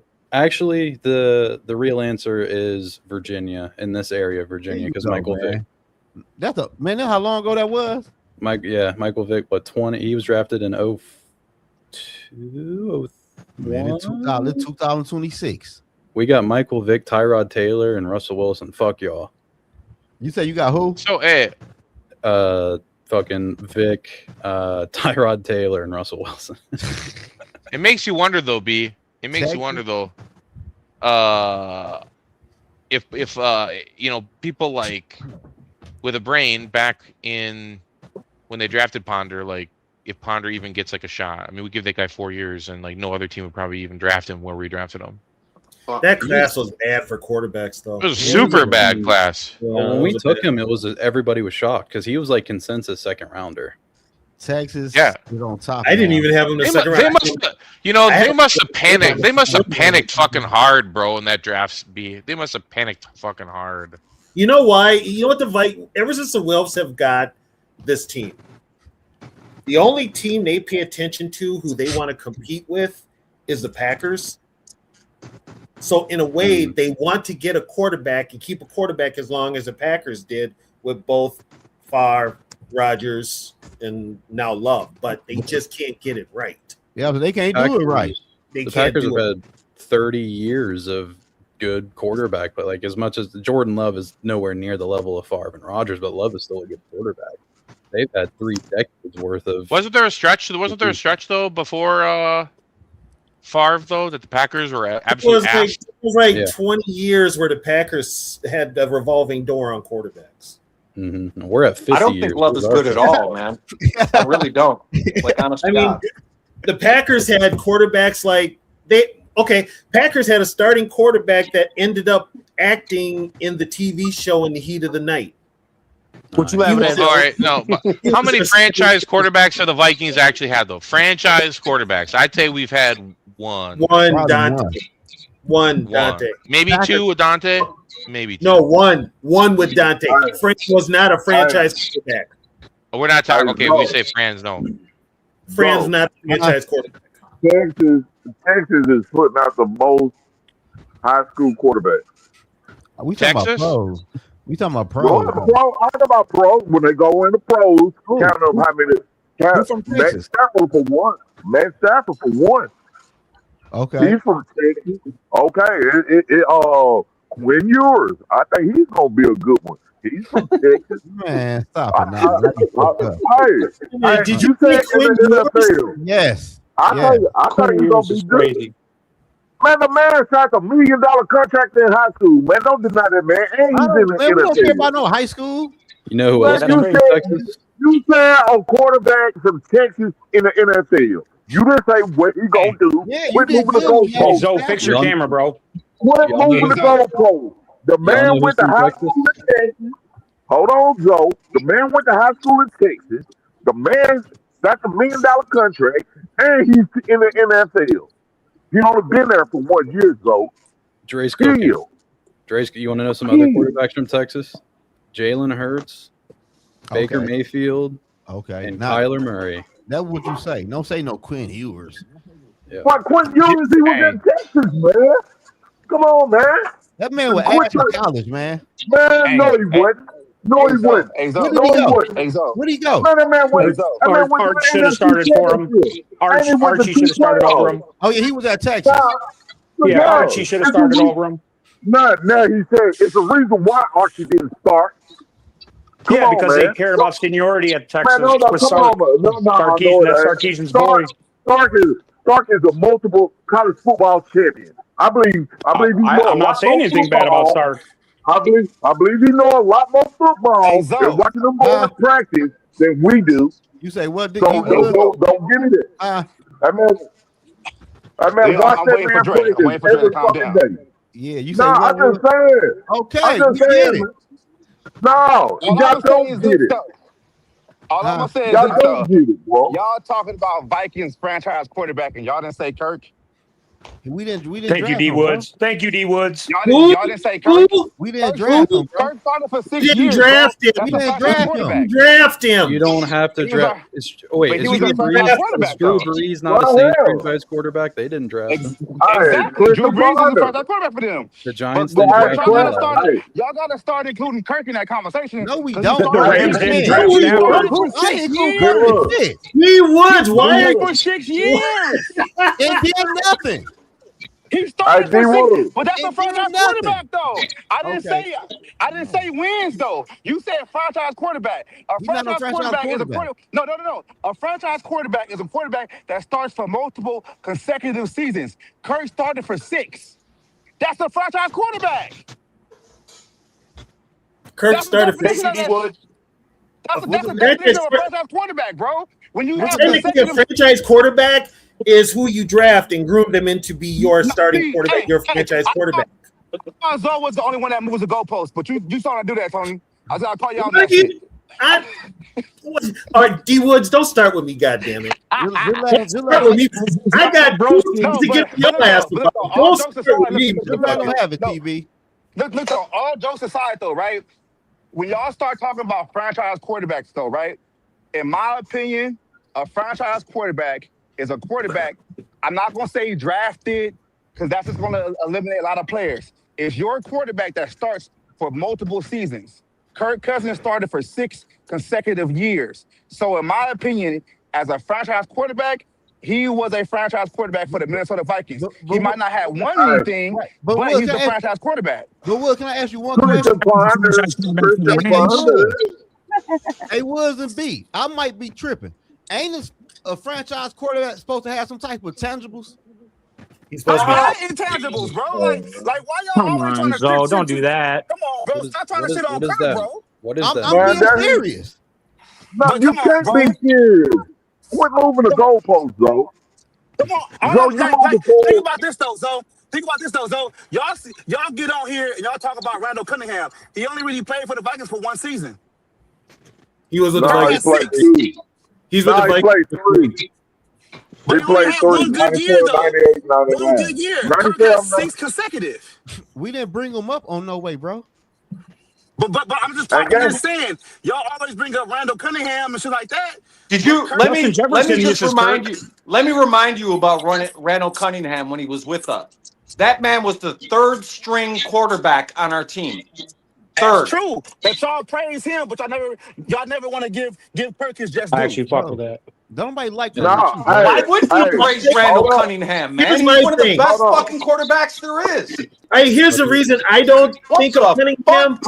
I think of Cunningham more of an Eagle than I do as a Viking. I do too. Right. Me too. Right. As you should. But And do you think of Kirk Cousins as a Viking or a Redskin or a Falcon? A Redskin. I think of him more as a. Honestly, I think of Kirk more as a Viking.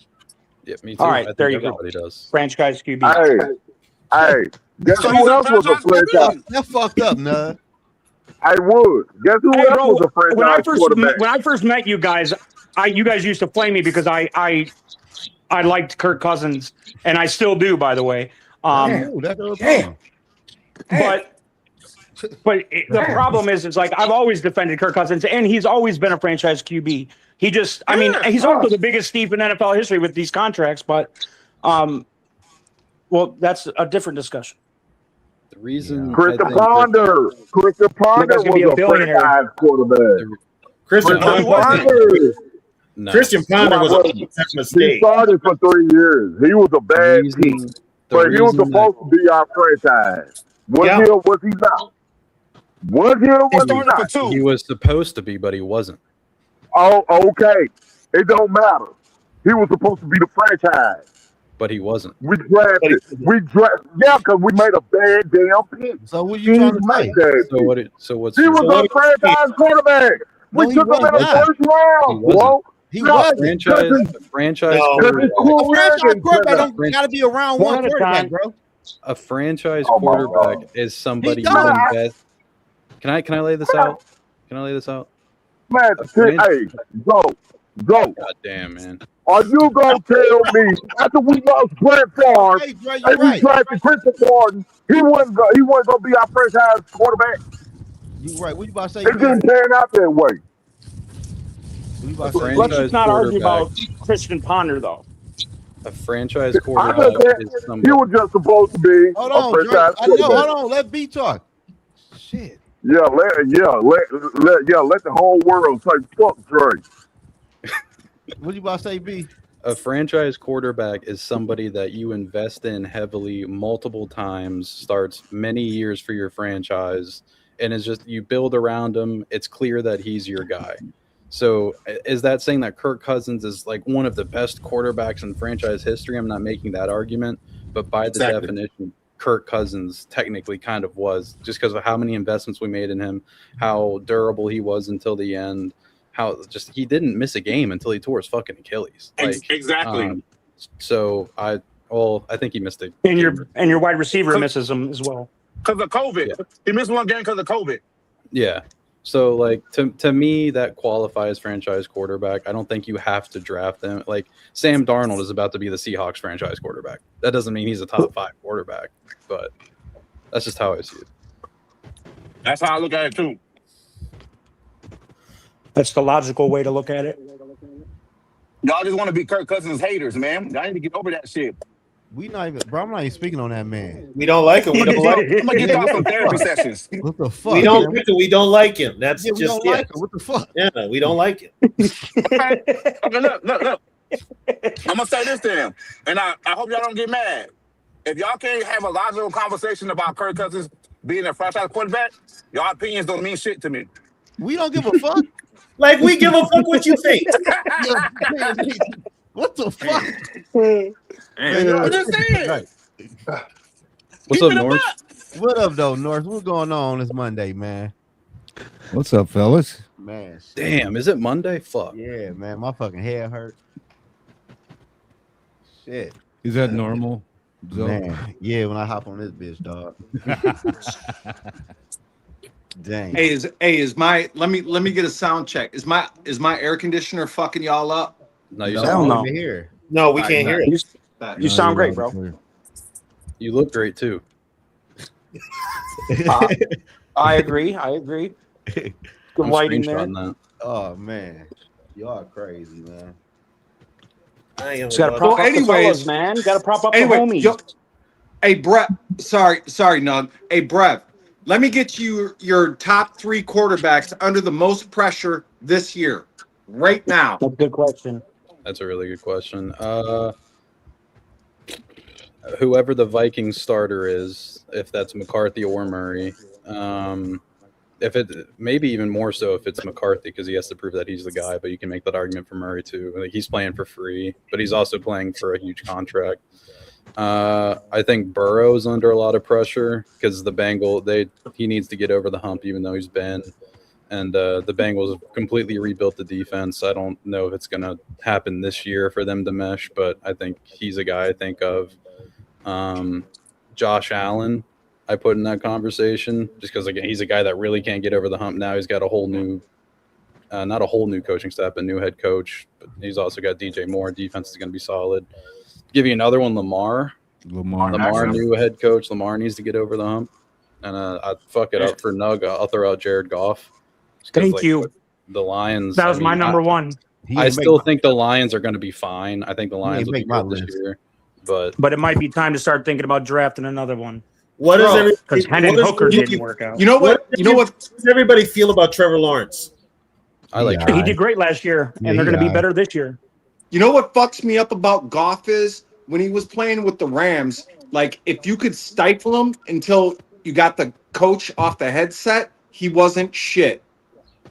You understand what I'm saying? The year that he made the Super Bowl, he had like Todd Gurley's greatest Do you know what I'm season. saying? Like he got pretty much carried that year.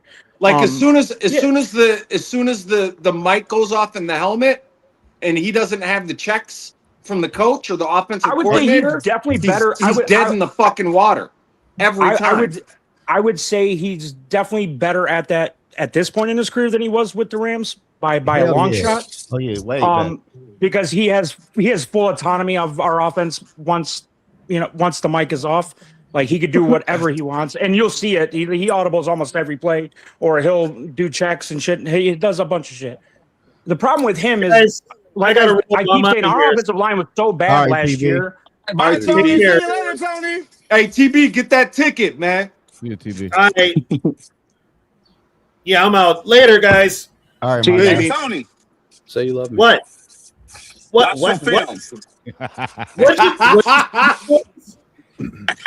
you say, D Woods? I said go watch some film. Yeah, I could tell you some shit too, motherfucker, but I won't. I'm leaving on a good note. So let's just leave it at that. So, later, y'all. All right, TV. I love you, Mr. Tony. Yeah, but Dell, I'd like to answer your question about the 3 QBs under the most pressure this year. I agree with 2 of yours, Brevi, with the Burrow in Cincinnati thing, and then definitely Jared Goff.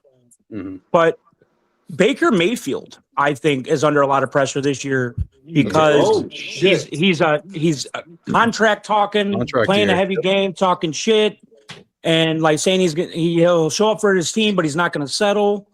And like they haven't got over the hump either. And he was playing MVP football for the first 6 weeks last year, and then fell off a fucking cliff. I think they should have fired Todd Bowles, but that's just me. Yeah. But whatever. We owe that motherfucker. That's my third QB on that. Okay. Baker was a nice one. Fucking Baker Mayfield got a lot of help at wide receiver, man. His wide receiver trio is phenomenal. That's the Bengals quarterback next year. Not anymore. Not anymore. Yeah, like Igbuka's nice. I really like Igbuka, even though he fell off a little bit at the end of the year. Chris Godwin's he's a walking hamstring. Godwin's done, and they don't have their Hall of Fame franchise wide receiver. Did they draft a receiver? Yes. I think they had to have. Yeah. Yes. Who they take? I forget. I forget. I don't think it's going to really matter, to be honest with you. I think they finished third in that division. I'm very passionate about my draft evals for 2026, so I'll give my opinion.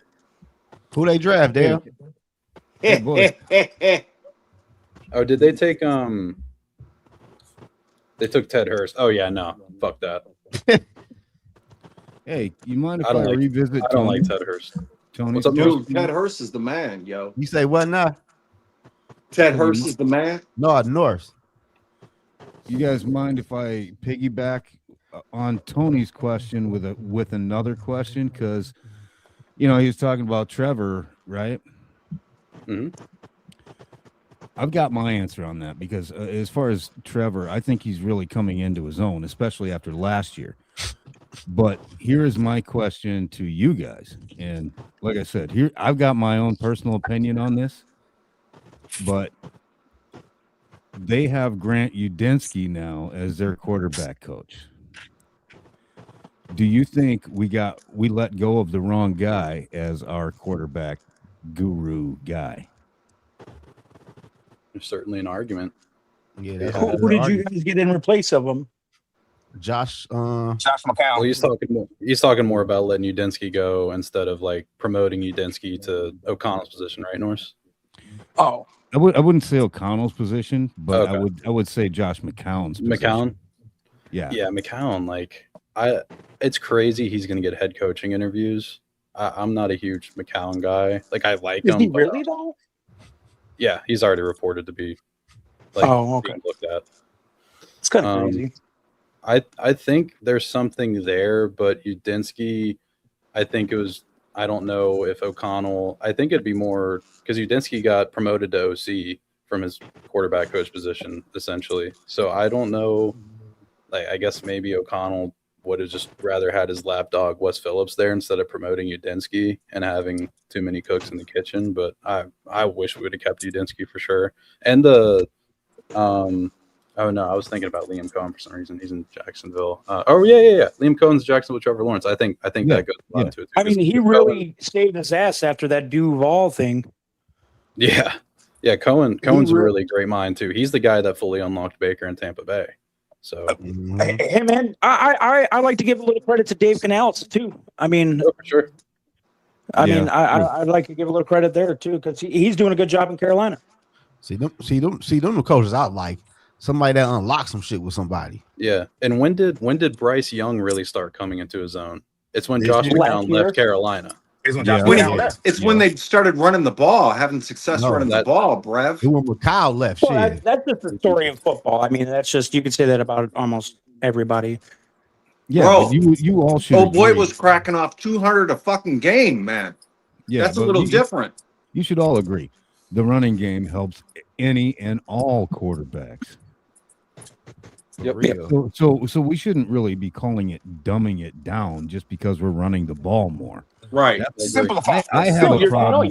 Football's a physical game, and if you're running the ball, that means you're literally whooping people's asses. Like that's it. It's just right. It is what it is. That's my problem with some of these people out there that are saying, "Oh, they dumbed the game plan down for JJ last year." That's not dumbing it down. Right. He knew the offense. He was calling audibles at the line on the first game. You can't say he's stupid. I mean, this would be his third year. So you can't say he doesn't know the offense. And you can't say, as far as bringing the running game into it, that it's dumbing the game down because running the ball helps every quarterback, every offense. I mean, last year, my team didn't run the ball. We were trash. We finished fourth in the division. The years before that, we were great at running the ball. We finished first in the division. I mean, it is simple as that because all you do need is an above average quarterback and you can win a Super Bowl with that. The running the ball definitely. I know I've used dumbing down the playbook for sure, and it's probably not the right terminology. But simplify. Can we say simplify? They definitely simplified. That's a much better way to say it. They watered down the passing concept, and this is. Alec Luce reported it, and I know some people don't want to listen to media, and that's totally cool and understand why. I went back and watched the film. I'm just one person. It's my takeaway. Opinions can vary, and that's the beautiful thing about talking about sports. it was pretty evident in the film that the passing concepts they simplified, to use D Wood's term, and that's the really annoying thing about the running game is like the Vikings can run the ball. I've brought it up a million times. They were the 12th most efficient team running the ball in the NFL last year. It's just and especially if Darisaw is healthy, I mean, you guys are going to be dangerous. Yeah. And Dell even quoted Mason was almost at a 5-yard clip. Mm-hmm. No, I honestly think it's going to be the Lions and the Vikings contending for the division this year. I think the Packers fall off a cliff, and I think the Bears are just going to find Ben Johnson's going to find himself in some dumb spots, and Caleb Williams is going to probably his heroics can't get him. Like that shit just cannot keep happening. Like, I mean, the amount of comebacks he had last year, like you're supposed to lose their games. They have no defensive line at all. Chicago, their defense was like Minnesota's defense in 2022, where it's just a bad defense, but the turnover, it was like a remarkable turnover luck. That's gonna go away for Chicago in 2026. Yep. All right, here's another question for you, boys. Brev, you got the numbers, I'm sure, and Nug, you're a Detroit guy. I love Jahmyr Gibbs. He's so dynamic. Yep. And with our kid, Damon Claiborne, that we just drafted, people are saying Damon is actually a little bit bigger and just as fast. No, he ain't Gibbs. I won't go that far. No, and I would say Gibbs definitely got bigger this offseason because he's been labeled the bell cow now. So draft him high in fantasy. No, stature-wise, I'm saying. Are you saying Claiborne is like bigger than he was like during the draft process, or bigger than Gibbs? Like height-wise and weight-wise. No, Claiborne's a small guy. He's like 5'8", 185, 190. I think Gibbs is like an actual running back. I think when Gibbs came out, he was like 210, 205, somewhere in between 205 and 210. Gibbs is like just like the perfect amount stocky, and that's why he's so good. He's fast and stocky. And he said he's training MMA so he can fucking pass block a little bit better, like get his hands and Alabama. I think it's pretty sweet. Yeah, that's what I didn't get, because I didn't actually totally look into all that. I just knew Damon was like 5'9" at best. Yeah, but I'm not gonna sit on this live here and lie to you guys that I was mad when we drafted him. So I will say that I made fun of Detroit for it, but I'm eating shit for it now. So, but with Claiborne, he's gonna be like your outside zone guy. He breaks arm tackles decent for his size. At least he did on the Wake Forest tape. But at the NFL level, he's just one of those guys that's going to go down at first touch, most likely. Like the arm tackles, you might be able to fight through, but once somebody gets good positioning on him, if he can't make it, everybody's elite in the NFL. Exactly. So I don't know. I like Claiborne. I think Tyler Forness made a great point. Like, I don't know if Claiborne's a lock to make the roster, and I like Claiborne, but I don't know. Well, if he does make the roster, I think. Yeah, Brad, I'm with you on that one. I'm not sure if he locks either. He's probably like making the roster, 5 to 7 touch per game kind of guy. Not you guys draft him in. Kind of more of a manufactured touch guy. Y'all Vike heads. This is Claiborne presses Miles Price for return duties. So he holds he's a dual type of personnel player. So if it comes down to the wide receiver room or running back room, you know what I'm saying? Just keep an eye on that. Y'all think Claiborne could beat out Scott?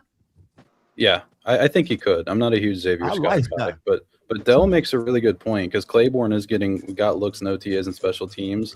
I think honestly there's a decent chance that Miles Price is your receiver 4, to where you wean him off of returns a little bit and you kind of work Claiborne into that role, and that can raise his chances to make the roster.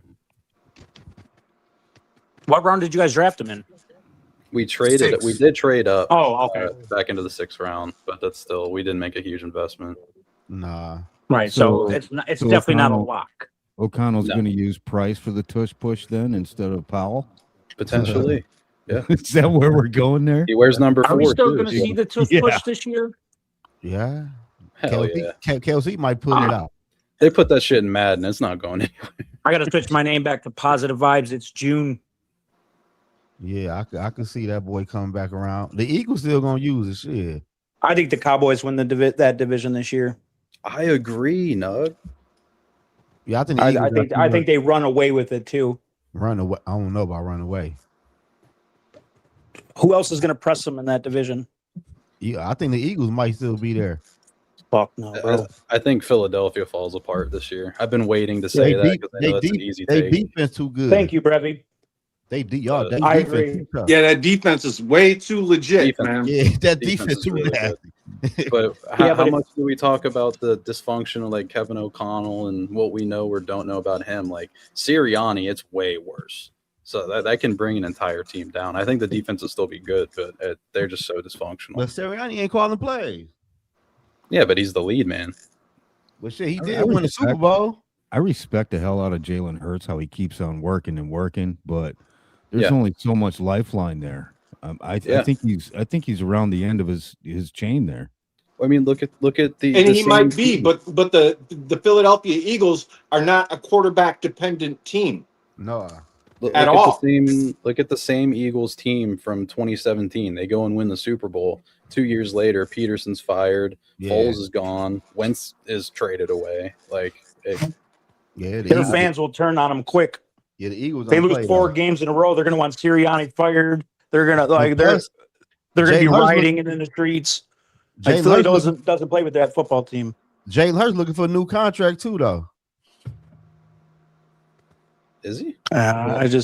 He ain't got I just think for some reason AJ Brown wanted out, and I think they fucked up by letting that happen. I thought he just got a contract like a year or two ago. About 3 years. He ain't got no more guaranteed money left after this year. Nah, they can. The relationship went sour too. Yeah, so that's another quarterback might be on the move. I don't know. I wouldn't say on the move this year, but I would definitely say they're not going to make the playoffs this year, and next year, if they don't get into the playoffs, they're going to make a move. Man, that man won a contract after that. You think that man gonna play next year with no guaranteed money?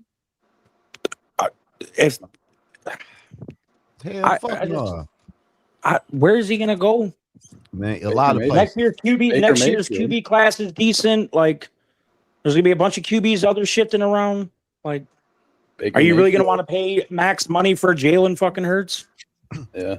Mayfield's playing this year on his final year. Quarterbacks play on their final year. It's not. No, trust me. I just don't think the Eagles have a good offense anymore. No, I agree. I agree.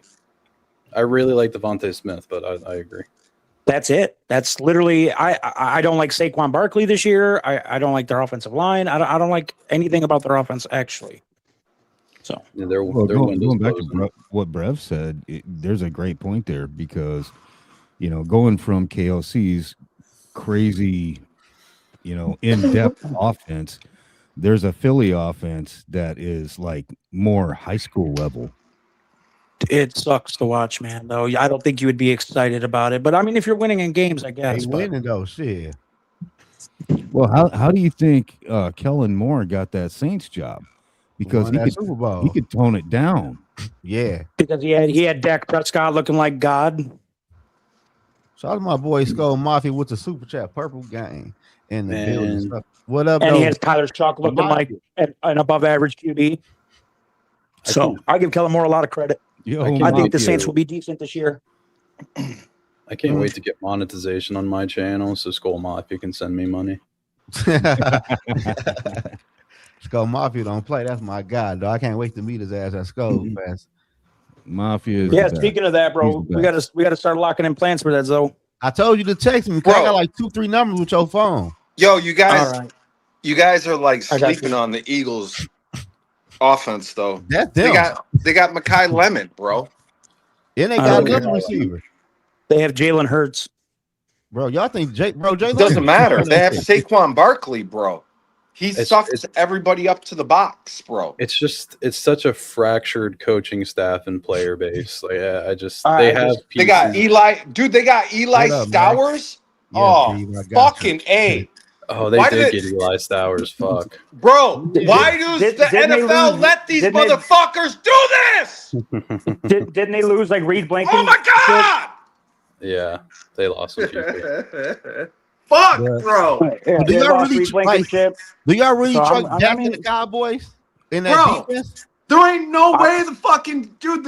The Eagles just cleaned. They got the best wide receiver and perhaps the best tight end in the fucking draft, dude. They just flipped their fucking offensive weapon personnel in one fucking draft and been slamming on the fucking defense. The defense is set. Bro, why does the NFL let these motherfuckers do this, man? Year after fucking year. Yeah, the Eagles. But one they thing have a I do got competent GM for one, but they just take the fucking talent, man. But all the time. But the only thing, Dale, is play calling. Correct. That's the only thing with the Eagles. When you're depending on it, Dell, when you're depending on a push to get first downs, that means you do not have a good offense. Period. It's just automatic, bro. $1 million for OC. Yeah, they Their got OC is Sean Mannion. and we don't know what he gonna do. So sick of the fucking Eagles now. Fuck Philadelphia, bro. When they go up against competent football teams, they lose. I don't know. God damn it. Makai Lemon and fucking Eli Stowers, bro. Are you fucking kidding me? Super chat, man. I think Mannion might actually be a nice OC, to be honest. I don't know. We'll offer those that can't. God damn it. What's your guys' biggest sleeper team this year? I need to mute myself, man. I might hack this name. Biggest, you are missing an N on his name though, but I knew what you were saying. Who? Sean Mannion. Who is my biggest sleeper team this year? I don't know. A lot of people have picked the Giants. I kind of agree with that. They ain't got no receivers. They do? Yeah, they do. They got Malik Neighbors, bro. Malik Neighbors and Malachi motherfucking Fields, bitch. Bro, Malik Neighbors still fucked up. Do you know who they have replacing fucking Trevor Lawrence, bro? What you mean? Are you fucking kidding me? Trevor Lawrence. Dexter Lawrence? Yeah, my bad. My bad. Yeah. DJ Reader, bro. Yeah. TP was just on. He was, dude, it's not good, bro. No, I'm saying, but TJ Reader's solid. He's solid. He's not Dexter Lawrence. I was upset he left. Their edge rushers are just so good. Yeah, I mean, but all you got to do is stay in between the You don't need a tackles. Dexter Lawrence when you got those edge rushers. I'll be honest. And I like they linebackers. I think without Dexter Lawrence, it dilutes the edge rushers. I don't bro. give a fuck. I don't like fucking Dart. Fuck, I'm talking about. That's thank you, Zoe. Bro, they're fucking trash, bro. I kind of like Scatabo. Hey man, who y'all think is going to be the number one pick in the draft next year? Right now, what quarterback is going number one? We got to answer this sleeper question. The sleeper team question I asked. Oh my bad. Who? You say Giants. I'm trying. I didn't say Giants. I want to go off the beaten path. I like the Giants though. They're a competent. I'm gonna go off riff. You go ahead, Dale. Who you got? Give you a second. I'm still tripping about the Eagles. Yeah, I'm trying to see. Who you got? Who you got, Nud? I got the Raiders making the playoffs this year. Oh wow. I can see. Who you got, North? Kirk Cousins is going to start. And he's going to lead them to the playoffs. Hold on, wait. Man, you think Kirk Cousins can compete with a Kansas City and a Denver Broncos defense? When you get paid $250 million. Nah. He's not actually. He's making like $20 million. Yeah. It's like an inflated number. I get it, but I bet you he starts. He's starting for sure. He's starting. He's gonna start. Yeah. I think I could see their receiving core is just so bad. That's why you need a competent quarterback who's NFL ready because he can make them better around him. I got one for y'all though, dog. Will this be crazy? I do like they head coach and the people. What about Tennessee? Tennessee got really good. I'll never be sold on Cam Ward, man. Cam Ward is fucking him. I really like Cam Ward. He did good last year. Cam is getting better. He has gotten better through the year. Last year, bro. Huh? In college, it was Arroyo saving his ass a lot. That tight end. Yeah. But I did see him get better last year. He got way better last year. He showed insane flashes. Yeah. Okay. And plus, they plan on a lab play schedule, and I like the head coach in the OC. They got a great coaching staff. Didn't they just give Jeffrey Simmons the largest defensive contract in NFL history? Yeah, Simmons is like so 35 good. a year. Can you imagine if we drafted him over Garrett Bradbury? Hey, North. Hey, North. Y'all know what else I like about Tennessee, though? Fuck. They got Brian Dable over there, man. He the one that developed Josh Allen. That's true. Yeah. That's true. Mm-hmm. But come on now, let's take a little bit of the cool off of Dable. I mean, he had to have Josh actually wanting and putting it all on himself to actually do the work. You know how everybody is, comparing JJ's mechanics to how bad Josh's mechanics were. Yeah, because they were. Yeah. Well, Josh had to actually go out and do that work too. So let's not throw all of that on Dable. I'm saying shit. He put his hands in there, shit. But he did. Yeah, you're right. Yeah, that's all I'm saying. Shit. And but plus, I do think Dable will find his flow in an offensive coordinator position versus him having to run the whole ship. Yeah, he can't be no head coach. Because when he head coach, he do what the fuck he want to do. And then you got like Salah, who will take care of the identity of the team and he'll implement the culture. All he has to do is put Cam Ward in the best position to win. Yes. And I think he will do that this year. I agree with you, Zoe, on that team. Let me amend that, by the way. Cam Ward, he's a workaholic. If anybody saw him dealing with Shador was like, oh, hey, let's go do a song. Let's do a rap song, da-da-da. and Cam's like, no, I want to be known for football. Yeah, he did say some shit like that. Hey, man, I got a diabolical motherfucking sleeper team. And it's going to piss everybody off, bro. I hope it's mine. You ready? The Vikings. The Arizona Cardinals. I thought about it. Dude, the Cardinals in the West. The Cardinals' weapons are so fucking good. Y'all know they in the West, right? Yeah, they're not making the playoff. Their defense. Yeah, that's what I'm saying. They just you got 14-win Rams, 12-win 49ers somehow every year, and then the Seahawks are still good. Cardinals. I appreciate the shout though, because the Cardinals' offensive playmakers are so fucking nice. Like MHJ, if he comes into it, Michael Wilson, I think is better than Jordan Addison, McBride, Jeremiah Love. I think the next couple of years, if they get a franchise QB, I think they'll be very good. They drafted Carson Beck, bro. Man, Beck ain't shit. Beck ain't shit. Beck is low key fucking a fucking he's 30 years old. Beck is low key a 27-year-old. Like 35. Bro. He was 30 playing with kids. Carson Beck is the type of quarterback that TB would get mad at Kevin O'Connell for not developing. Beck is in it for the money, I think. Probably. Yeah, bro, when he transferred to Miami. Fucking Proctor, man. He's an NIL king. Matter of fact, it came out on the news. He's a big car dude. Somebody lifted his Lamborghini, and he's like, "Oh well." Yeah. Fuck it. I got money. How do we feel about Miami this year?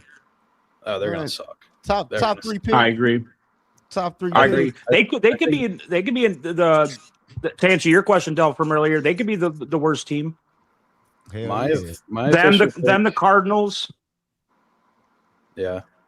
My the Jets probably team I think is gonna be Washington.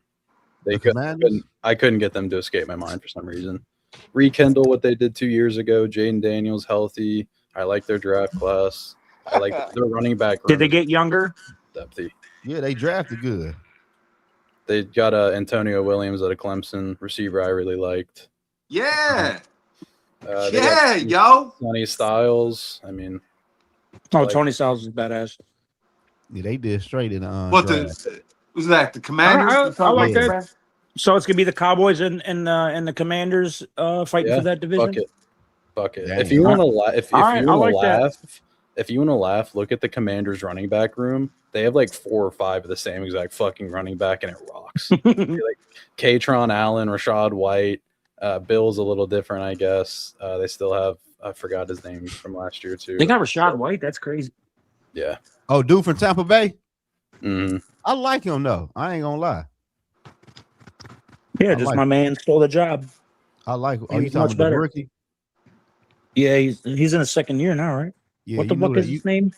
Bill, Ja'Cory Merritt, something. No, I'm talking about the new Tampa Bay. running back for He came Tampa from Bay. Oregon, right?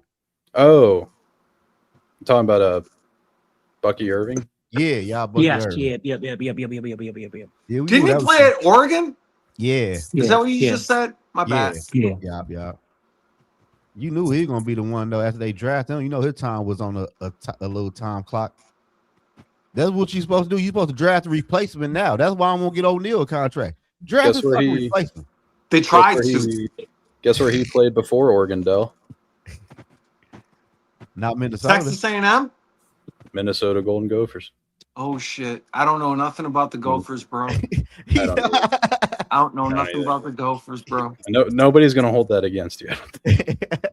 Bro, I don't know. I don't claim them, bro. I can't. The last Gophers running back I loved went to Detroit, and it made me mad. And thankfully, he flamed out. But it was Mo Ibrahim. Then Barber goes to Minnesota. Yeah. You know who else is about to flame out that I really liked coming out of the draft was Sion Vaki.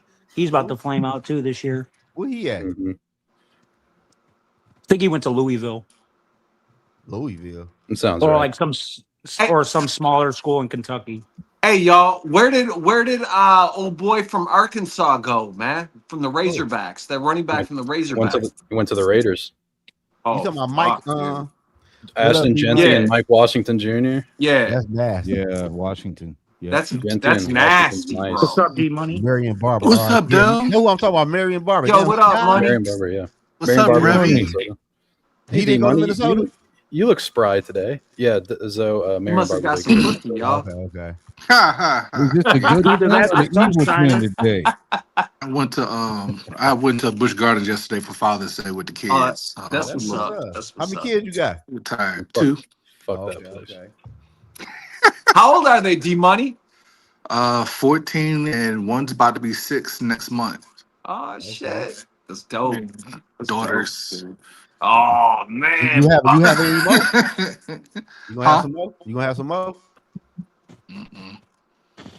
I can't risk that third girl, man. That would just be. If I could control it, I would. But you've shown that a third track girl. Remember, I played with Joe Murray in high school in Minnesota. What's up, man? Is Zoe up here slandering Justin Herbert again? No, hell no, not yet. Yes, I did. He did earlier. He did. Look, this is my top 5 list. That's so fucked up. Look, he on my top 5 list for quarterback under the most pressures. Come on, man. What? The Chargers ain't do. I tend to agree with that. Hey, Money, we got to get your take since you're coming on late, man. Who's your top But then again, 3? not really, because they had Jim Harbaugh, so he's going to be their quarterback. I mean, before they had Jim Harbaugh, he had pennies that he was with, bro. Like, what do y'all want from some of these quarterbacks, bro? I don't know what y'all be wanting from them. Hey, man. yo, Money. Who's your top 3 quarterbacks under the most pressure? JJ McCarthy. All right. Who else? Well, I really think Murray to be under more pressure. They both are. Shit, they go together. Can it be everybody that's on the AS? Everybody's on the AFC side. That's Pat Mahomes' sons over there. That can't beat Pat Mahomes. They're all under pressure. Bro, he got the whole fucking league on notice. Nah, just the AFC. His sons. His sons know who they are, man. Shit. Damn. That's your list, shit. Jalen Hurts. It will barely be my third. Woo! Yeah, Jalen Hurts under pressure. So how many more years does he have under contract? No, look, we gotta listen though. The reason I say that, guarantee money. Lamar, Joe, Josh, Justin. can't beat Big Pat, bro. But Yep. but I One will, of I them got to will, beat Big Pat, man. but I will say this though: Lamar and Josh is learning new This year. offense. No, I don't think Josh is. They not gonna keep paying these guys like that if they can't Josh beat Allen in a new stadium with a new coach. They Could gonna be pay. great. They pay anybody, man. They can't beat. Well, I mean, they can't. They're not getting the 80,000 Pat Mahomes Bills money. fans. They don't give a shit. Fuck it. I'm still getting my 60 per year. Shit. Dak getting paid 62 or 63 or some shit. Yeah, no. Dak ain't getting shit. Lamar's definitely like that whole. They all under pressure, man. And, Man, I don't got no faith in them no more. The thing is though, they don't have an excuse this year because they have everybody that they're supposed to have. So yo, check it out. But they've been getting their ass handed to them for so many years. Do you think maybe they gave up and they fell in complacent? That's what I think. You know what I'm saying? I don't think. I think after this year, if Lamar doesn't get it this year, then where everybody's going to be like, everybody's going to give up on him. Or like with Joe Burrow just has to stay healthy for a year. You gotta think about it too. Lamar is like what 28, 29 now. Burrow's gonna be 30. Allen's 30. Mahomes is gonna be 31 or 32. Like that shit over with. That play been left, D Money. That's why they ain't make my list. That shit over with. Damn, I turn 30 next Sunday, so it ain't over with, man. No, I'm talking about quarterbacks. I feel like it's the last year, bro. They gonna have to go somewhere else. Yeah. Shit. This is the last year. I mean, it's the last year to prove it, man. But yo, so why did Kansas City not make the playoffs last year? Mahomes got hurt. Injuries. And they wasn't good last year though. How many Kansas games City- did he? How many games did he miss? defense. Like for real? he missed like 3.5. Like they were hanging by a thread when Mahomes was on the field. Their running game went. Their offense was bad. their running game will be back this year. Yeah, So their offensive line caught up to him. And Travis Kelce looked old. They ain't had no running back last year. Yo, I don't know why in the fuck. They got rid of Tooney. They gave him to Chicago. Yeah. He still had gas in the tank. Yeah. But no, let me see, Joe. They supposedly I'm hearing from Bengals fans that they fixed their defense this year. So I don't want to hear any excuses from them. Lamar, everybody knows his team is pretty much loaded. Fucking Josh Allen, what's his receiving core look like Moore. this year? You got DJ Moore. And who else? Don't say Keon, bro. No, the other dude. What was his name? Keon Coleman is like.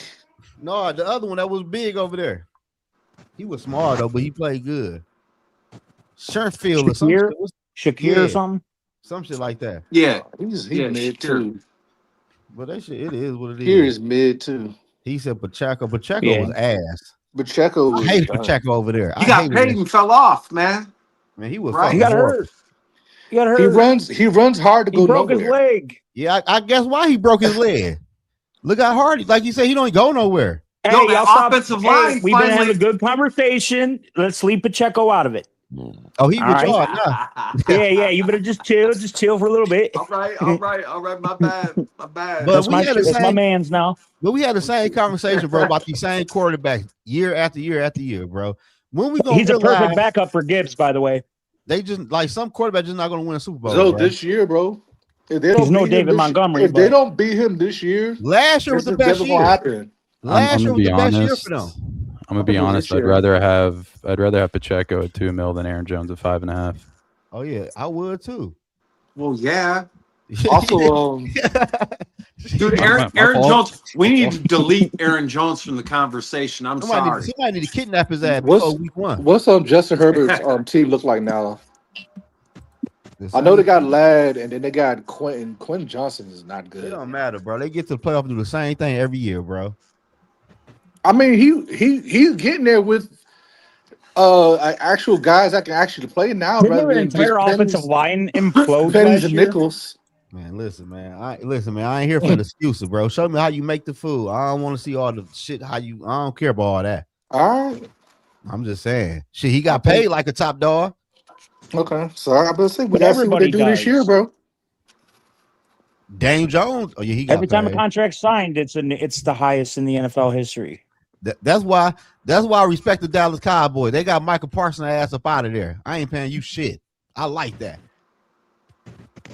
But they also have the highest paid QB But in the still, league though, too. Well, they realize that he's one dimensional, bro. no, they realize he Dak Prescott just on defense.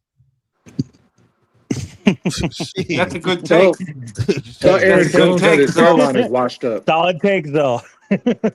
Nah, for real, that's a solid fucking take, man. Like CJ Stroud. Listen, if you don't bounce back, bro, I'm sorry. I can't do it. Even though I hate Ohio State, I still want CJ Stroud to be. Hey Scotty, our corners aren't trash. They just didn't have a decent pass rush down front, and they point shave. That's the other thing too. They do. Our corner way better this year. I like Pierre. Oh man, I think we got like. I don't care what y'all say. Isaiah Rodgers point shave that game. Yo, our cornerback room is probably our strongest fucking position. Excuse my language. Strongest position group, bro. I think D-line. No joke. Cornerback room is Man, we've been cussing for 2 hours and 45 minutes. Yeah, but Money might have had kids and stuff. I like they're cool. The new kid that we got, I like him a lot.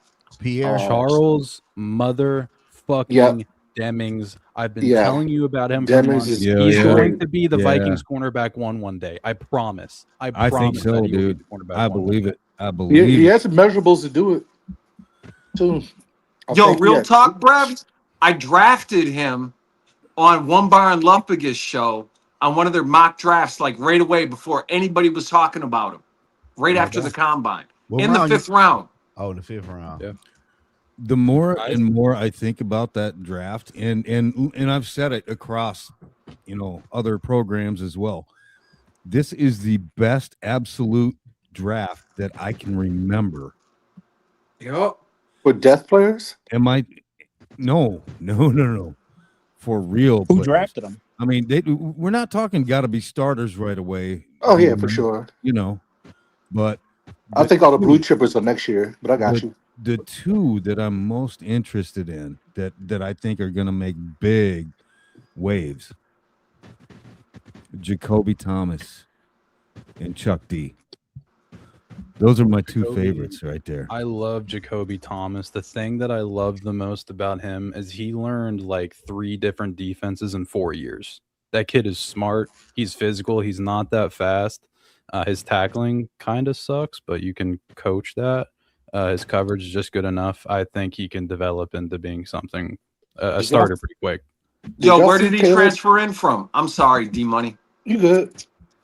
Where did he transfer in from? I think it was Central Tennessee or something like that. Yeah, it was Middle Tennessee, I think. Middle Tennessee, yeah. Middle Tennessee to Tennessee. He played 1 year at Miami.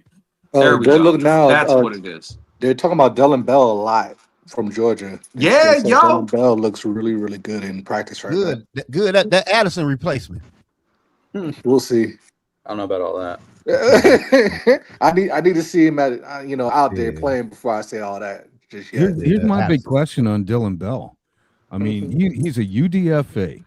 Here's my big question to any draft guru out there. Was he undrafted because his quarterback was absolute shit? Yes. Yeah. I'm not. The whole offense structurally no. was absolute shit. Georgia. But he did have something to do with that because Stockton was not a good quarterback. His problem was he dropped a lot of easy passes, but he'll always catch like the hard ones. Georgia didn't have good quarterback play, but they were also addicted to running the football. And for that reason, it's part of the reason Dylan Bell never had above like 450 receiving yards in college. Which is also why he probably dropped easy passes because he don't get the ball enough. He's a complete project. Hey y'all. So like we're at that time of the year, right? I need to get a heat check. Who should we sign first? Brian O'Neill, Redmond, Van Ginkel, Redmond, or Cashman, or Jordan Mason. It's Redmond. There's no. We even gotta go too deep into that. Redmond. Gotta be Redmond. Yeah. Speaking of D-line, did y'all see how much bigger Caleb Banks is than he's huge. Big Citrus? Yeah. Like they were sitting next to each other at the Lynx game. Oh my massive. God, bro. He made D-Money look like or not D-Money. He made Dominique Orange look like a midget. That's my favorite pick.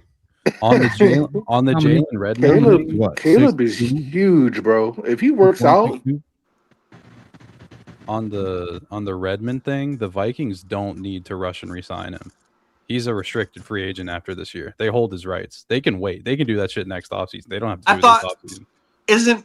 Isn't a UDFA under contract for 3 years? So he was an exclusive rights free agent this year, meaning we could sign him to the veteran minimum, and he had no choice. He had to sign the contract. So we tendered him on ERFA. After that, you become an RFA. So he's a restricted free agent next year, meaning we have all the advantage to re-sign him, which we will. So we don't need to rush and re-sign him this year. We should in case he breaks up more. Yeah, I don't want to piss the man off. It ain't that though. But what if he ball out? Shit, that bitch gonna be bigger. Yeah. So the exclusive part, to your point, yeah. What's up? The exclusive. What's up, Sweet? Part. Is that just a 1 year sign then? The exclusive. Yeah, it's a 1 year deal, and that's 1 this year year. tender. So if we didn't tender him this year, he would be a free agent this offseason. Gotcha. So we tendered him RFA next year, and it might be more to your guys' point where we should rush out and sign him, because what if the motherfucker breaks out more and then his contract goes up? So he's probably going to wait on that himself. He's not going to resign.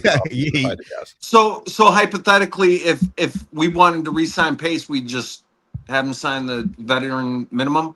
Yeah, so we kicking down the road. I'm one of the few. I think that Pace Why would will you be resign better Pace? this year with the D line that we got. Well, yeah, Nah, he Pace- should be, but Pace fucking sucks. I'm sorry. Yeah, man. Why would you resign Pace? I'm a big fan of fucking Kelly Lawson, bro.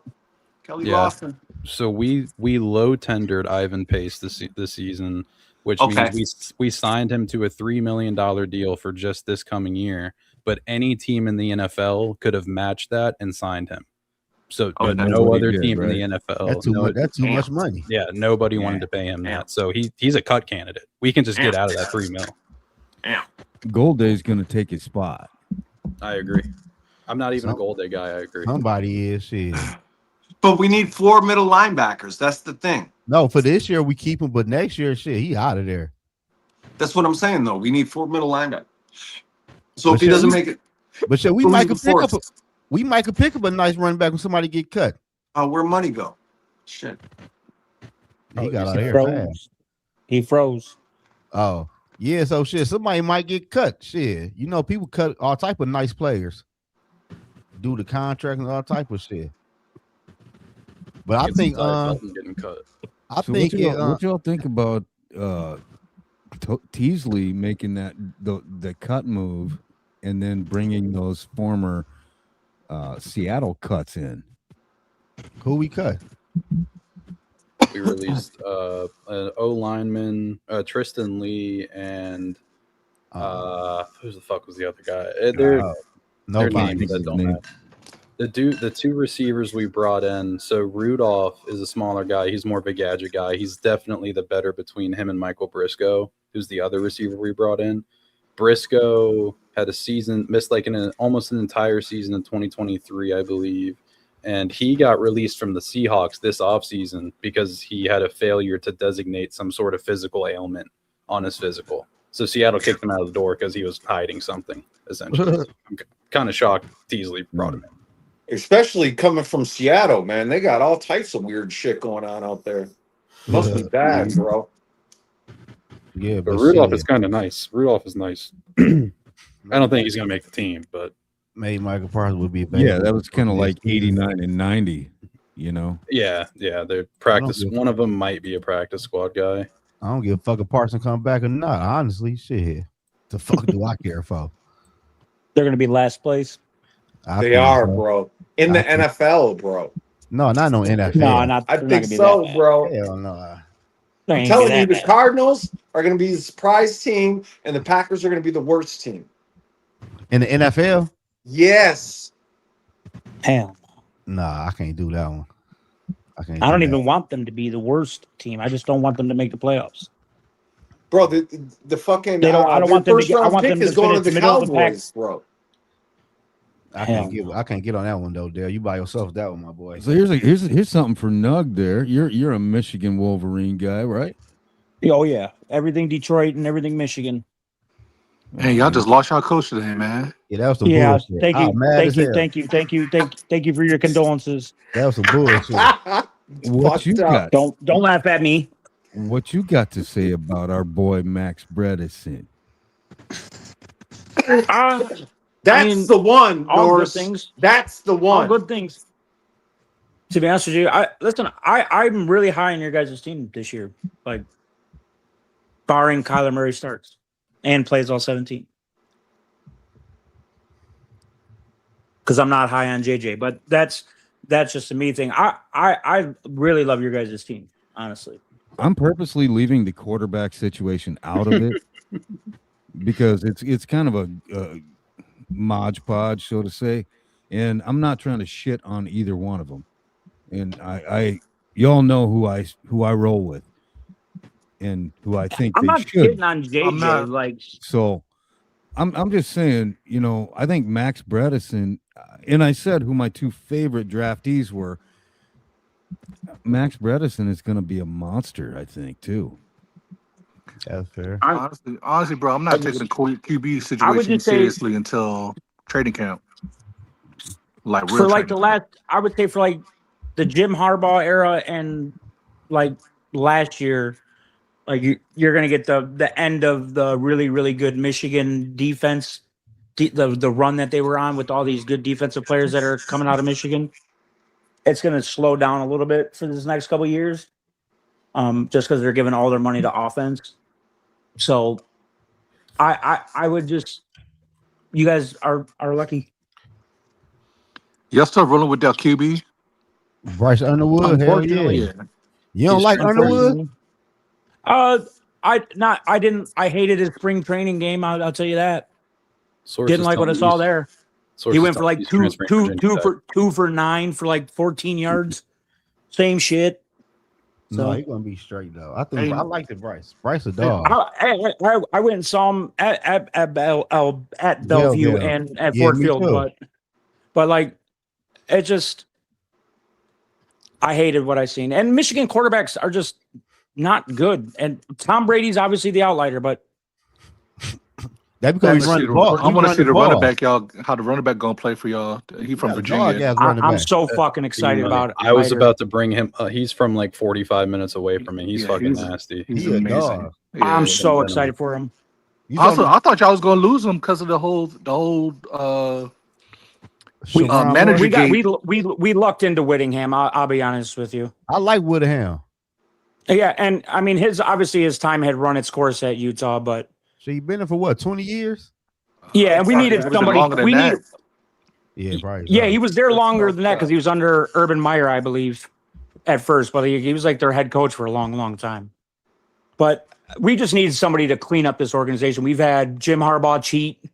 Still, we're national champions. And then, then obviously our head coach kind of freaking off. Which I still don't know how I feel about how he got fired, but apparently it was a bunch of some gray area. Because if he would have beat Ohio State, that story would have never came out. By the way, hey, they just saying right now, the New York Jets just called the Cleveland Browns about Shedeur Sanders.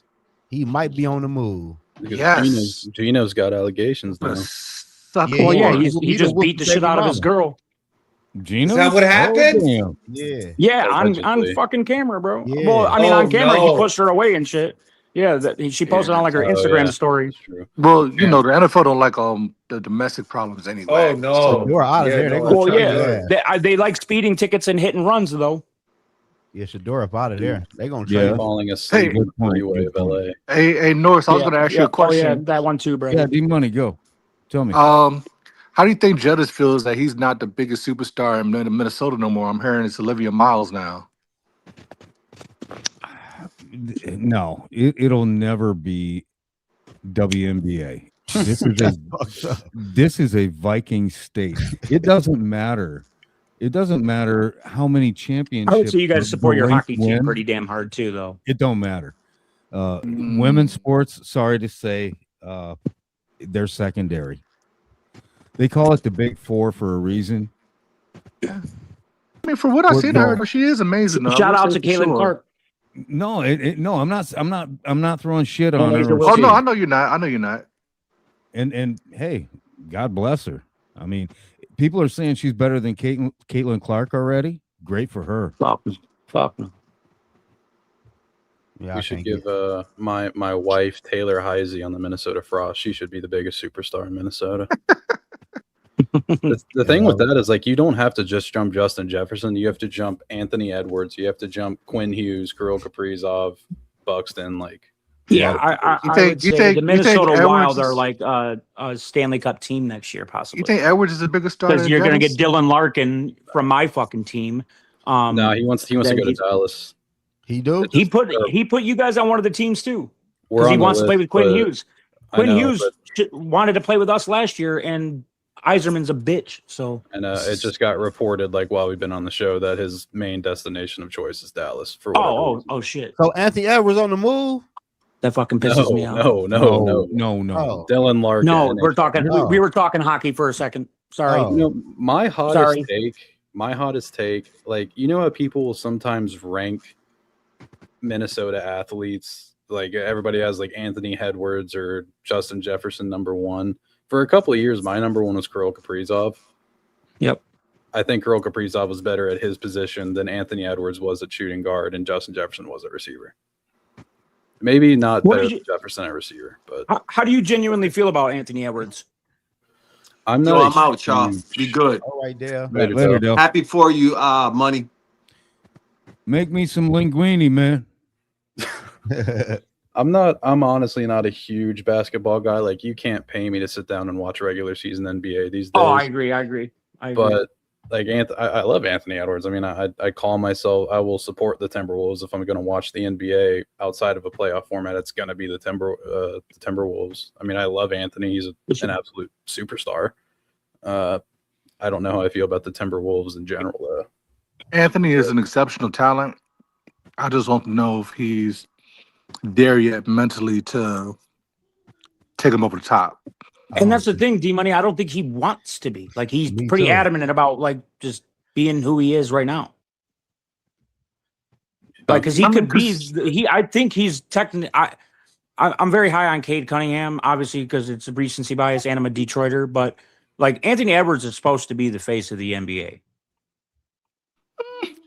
I'm not a big basketball guy anymore. Like, it's an American sport. Like, we have no face that is like yes, LeBron, but like LeBron's like on the downfall, obviously.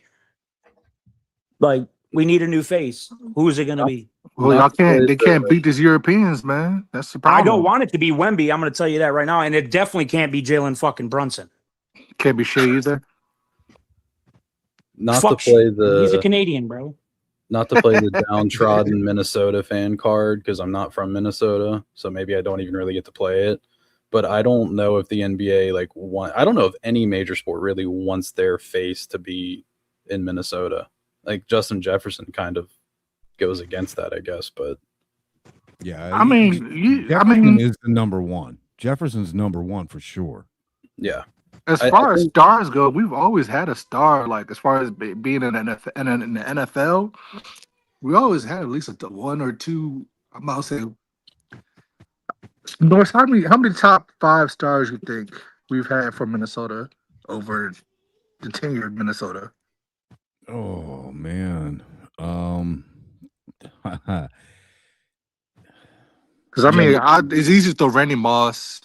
Well, it's Randy Moss, Adrian Peterson, AP. Yeah, Jefferson was the first one since Adrian, probably. Yeah, yes, absolutely. But going back past that, it was like a group thing, because Purple People Eaters, they were all together. There wasn't like one guy. Randall was a big star, wasn't he? Well, John Randall, yes, not in the way you would look at an offensive position, and Tony can tell you that too, I'm sure, since he's right here. Who are the biggest stars you think? Well, top 5 stars since Minnesota's tenure, like as far as for the NFL, TB. Do you think going all the way back? Yeah, all the way back. Tarkenton, the Purple People Eaters as a unit.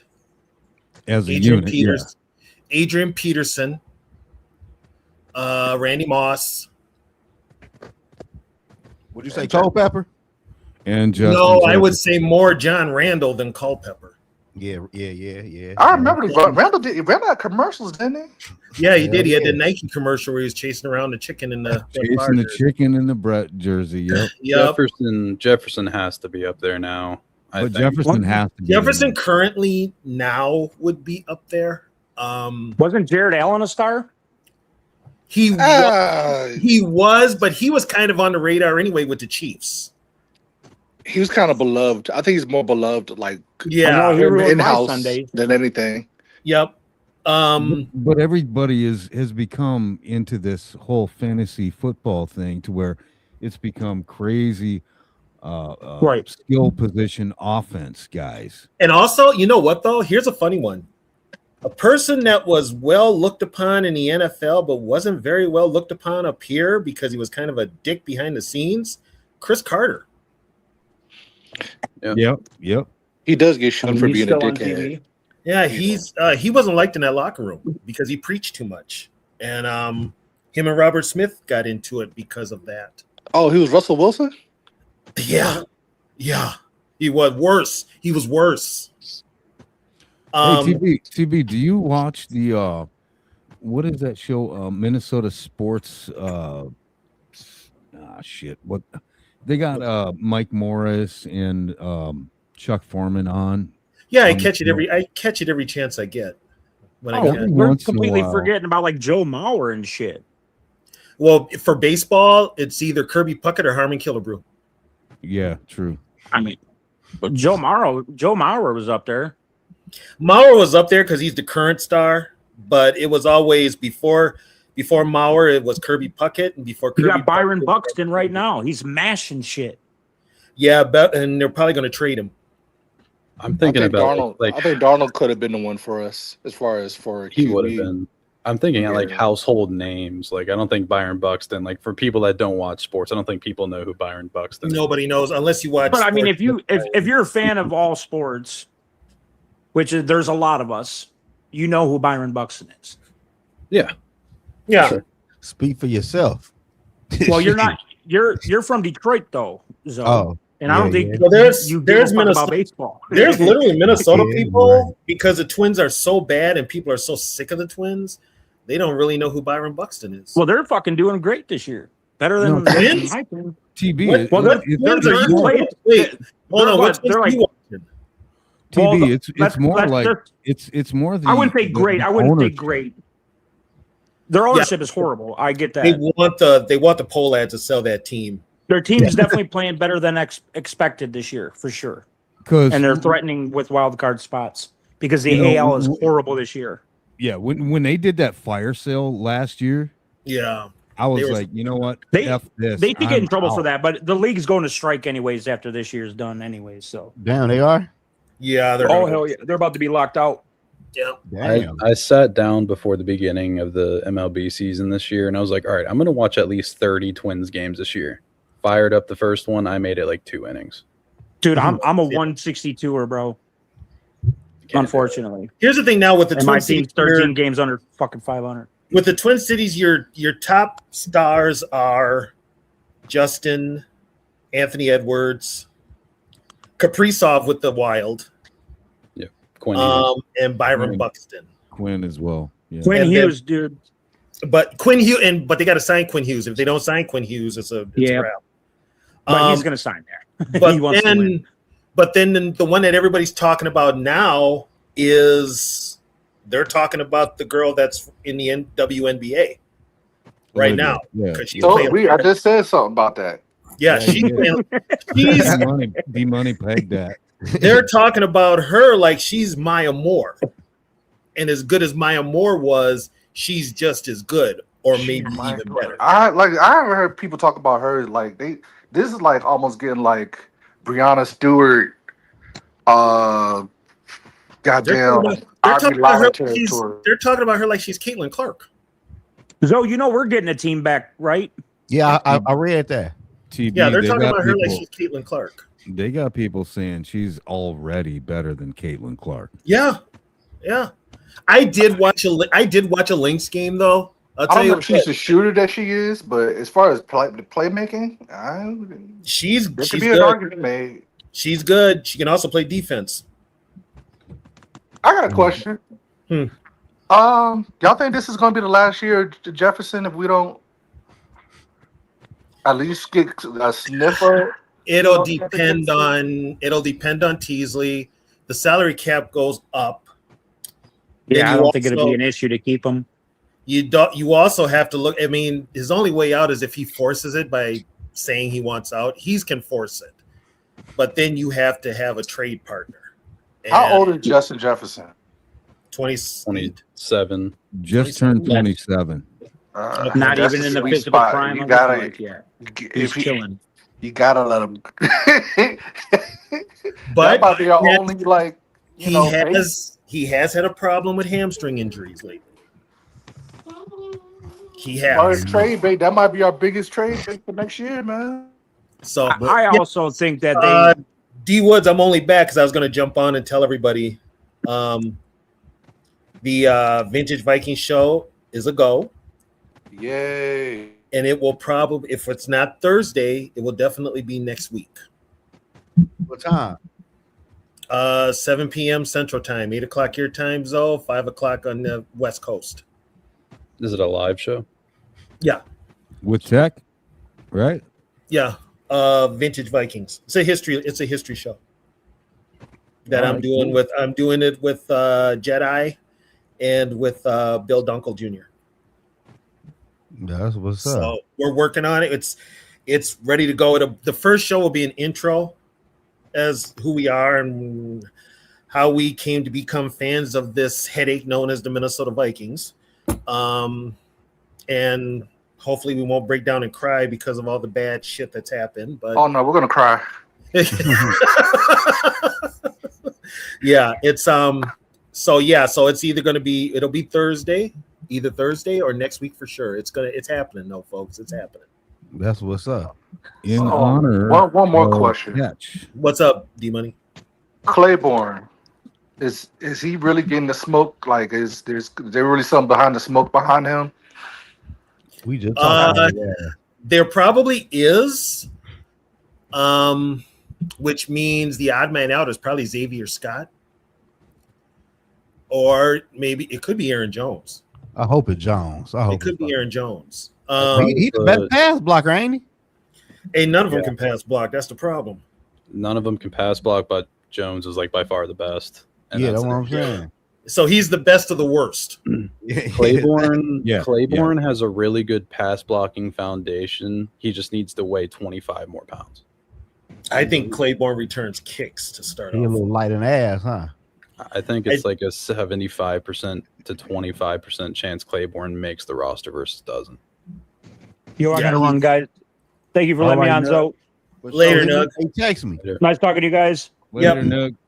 No, Claiborne, Claiborne's going to return kicks. I'll tell you what, the odd man out might be Felton.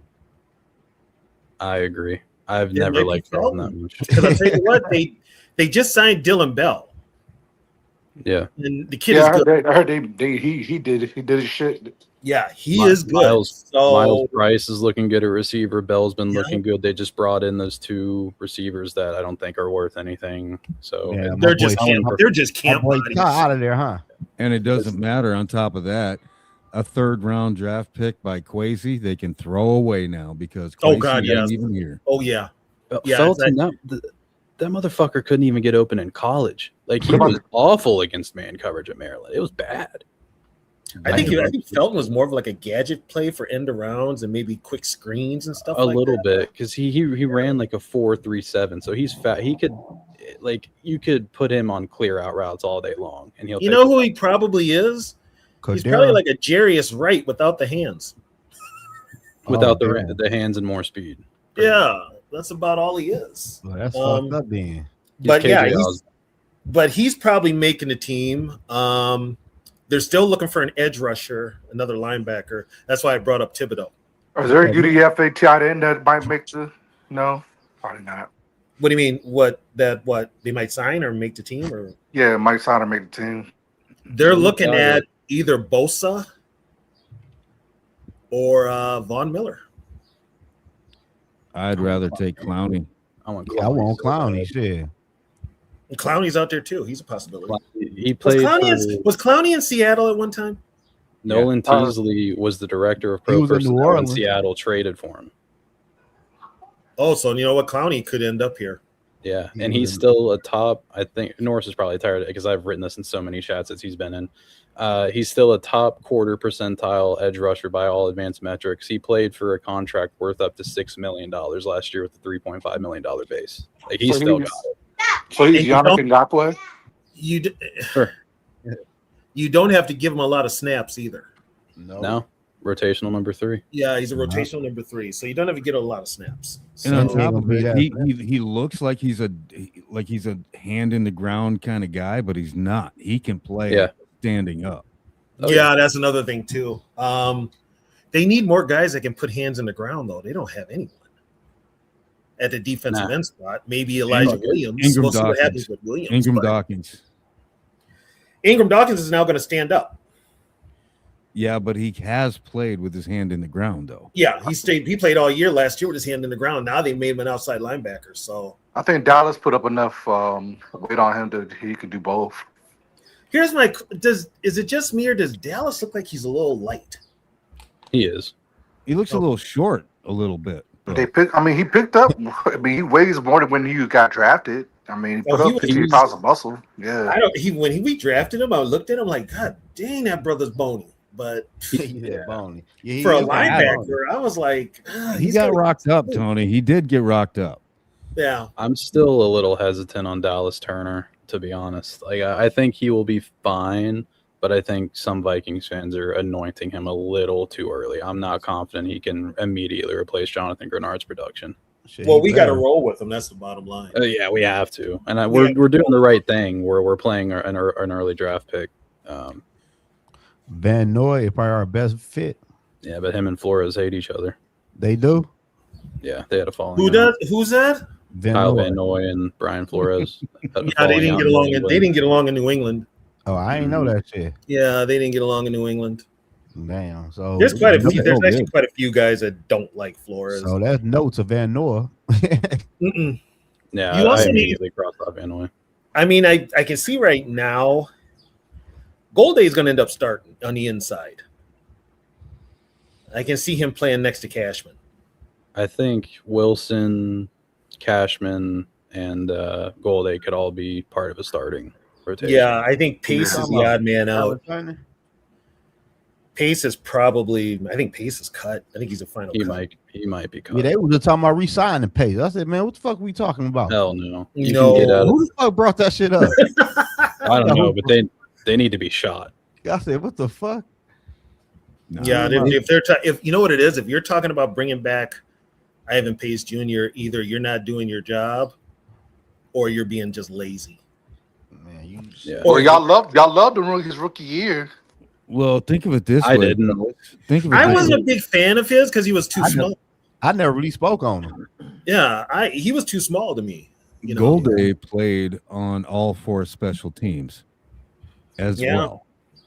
And so that's going to trump Pace's spot, I believe, for sure.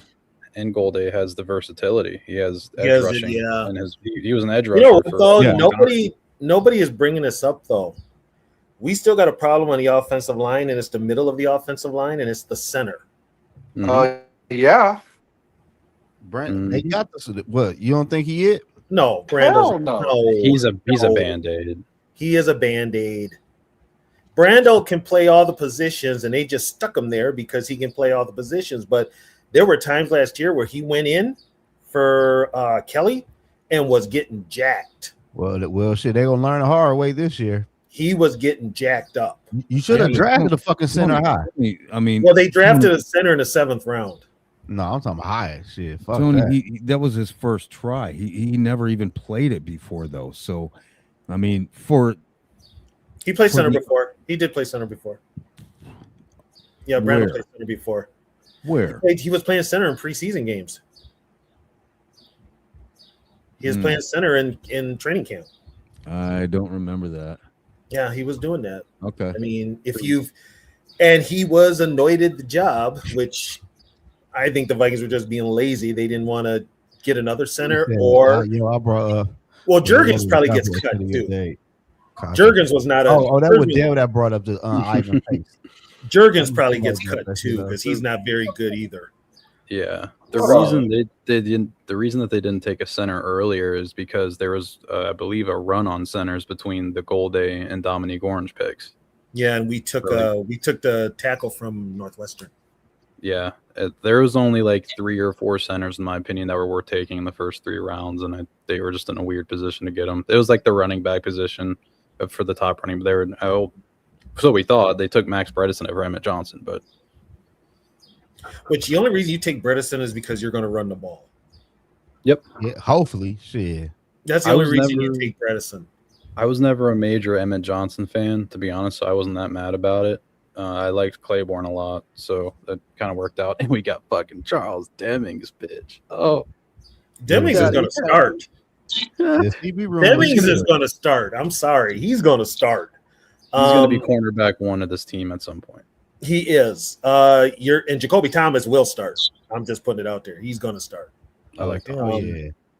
Yeah. It'll shore up the safeties are still iffy, but I think he steps right in and makes a difference.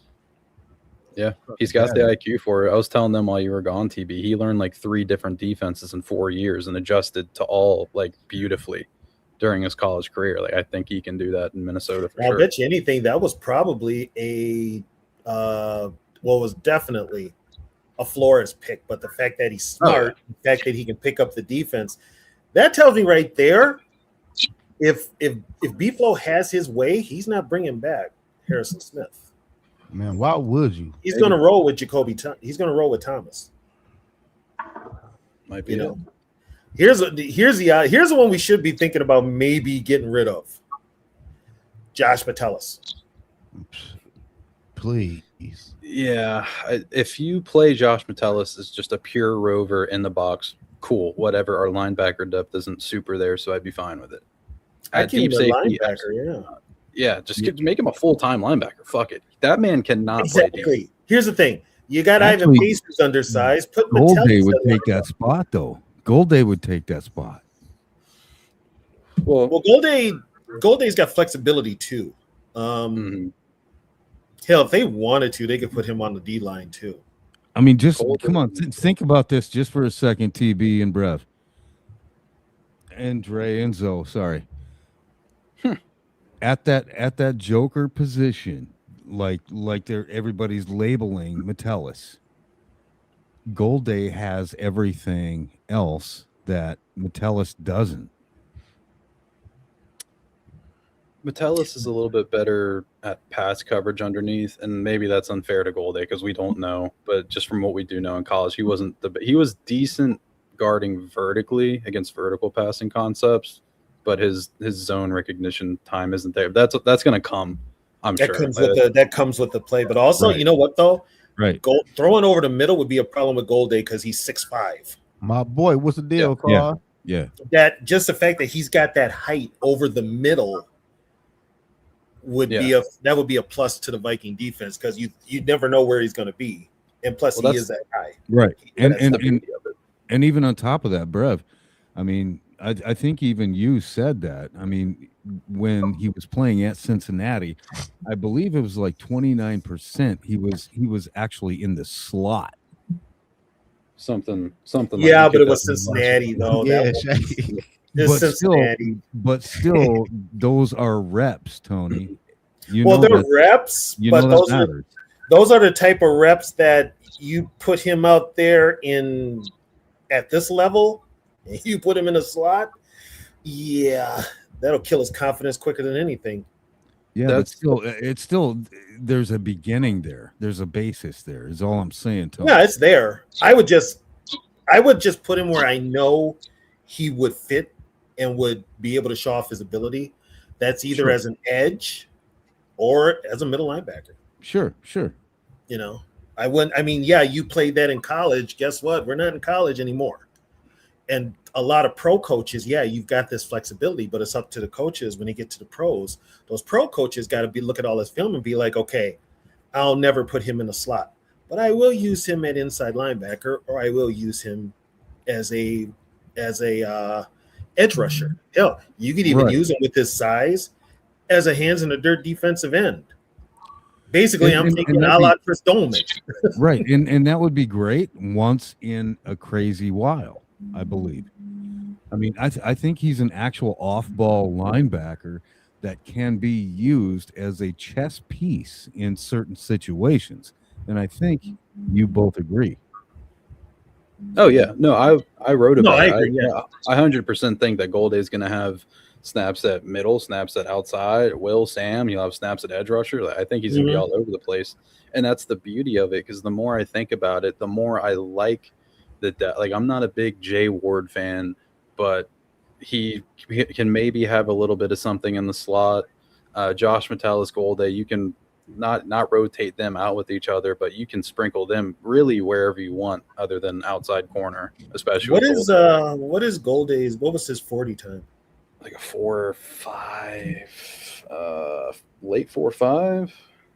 Jake, I didn't catch it. I'm not sure on that one. It was a 4.62. Sorry. Still outside edge rusher. Yeah. He's extremely alike Andrew Van Ginkel athletically, which has made people think, oh, he can just be edge rusher 3. Like, nah, it's not. That's not Golday. No, it's you can put Golday all over the field if you really wanted to. If you scheme him right. And we even have edge rushers drop back, and we have Van Ginkel drop back in coverage all the time. We have Dallas Turner drop back in coverage. Like, it's something. The thing with Van Ginkel that amazes me more than anything, he just has a nose for the football. Hell yeah, he do. He just not only that, Tony. He's not only a forward or a side to side guy. He can move backwards like an. Yeah, he can play in the zone. He can play so fluid, Yeah. and that's the one thing that Golday does not do or has not been able to do in college. He's forward and side to side, but has not been truly asked to do anything backwards. So we don't know yet, but we'll see. Well, you know what? Some players just can't do backwards. Right. The thing that Golday is gonna hurt him a lot early in his career, at least, and I'm sure he can get coached up on it. Ivan Pace Jr., to give him credit, I never liked Ivan Pace Jr., to be clear. He was good at diagnosing and shooting right at the run. That was one of his main things that he was good at, and he could get after the quarterback every here and there. Golday was not good on the run diag at Cincinnati. So I think that's going to be his pitfall early in his career, to maybe not get more playing time than he should get or could get. Yeah, what is it with us in Cincinnati? We got a lot of players out of Cincinnati. We have 3 Cincinnati Bearcats in the linebacker. Cincinnati Bearcats, yeah. And not to mention, we drafted their center. Yep. In the 7th round. Shouldn't that tell you something? That's some wild shit right there. What conference is Cincinnati in? Fucking Big 12. What are they in? Conference USA? USA. Okay. I believe they went into the Big 12 or some shit, man. They ain't got Conference USA no more. That bitch ain't that good. Whatever conference they in. What did you ask? What'd you ask, TB? Sorry. What conference is Cincinnati in? Cincinnati. I think that's the Big 12, man.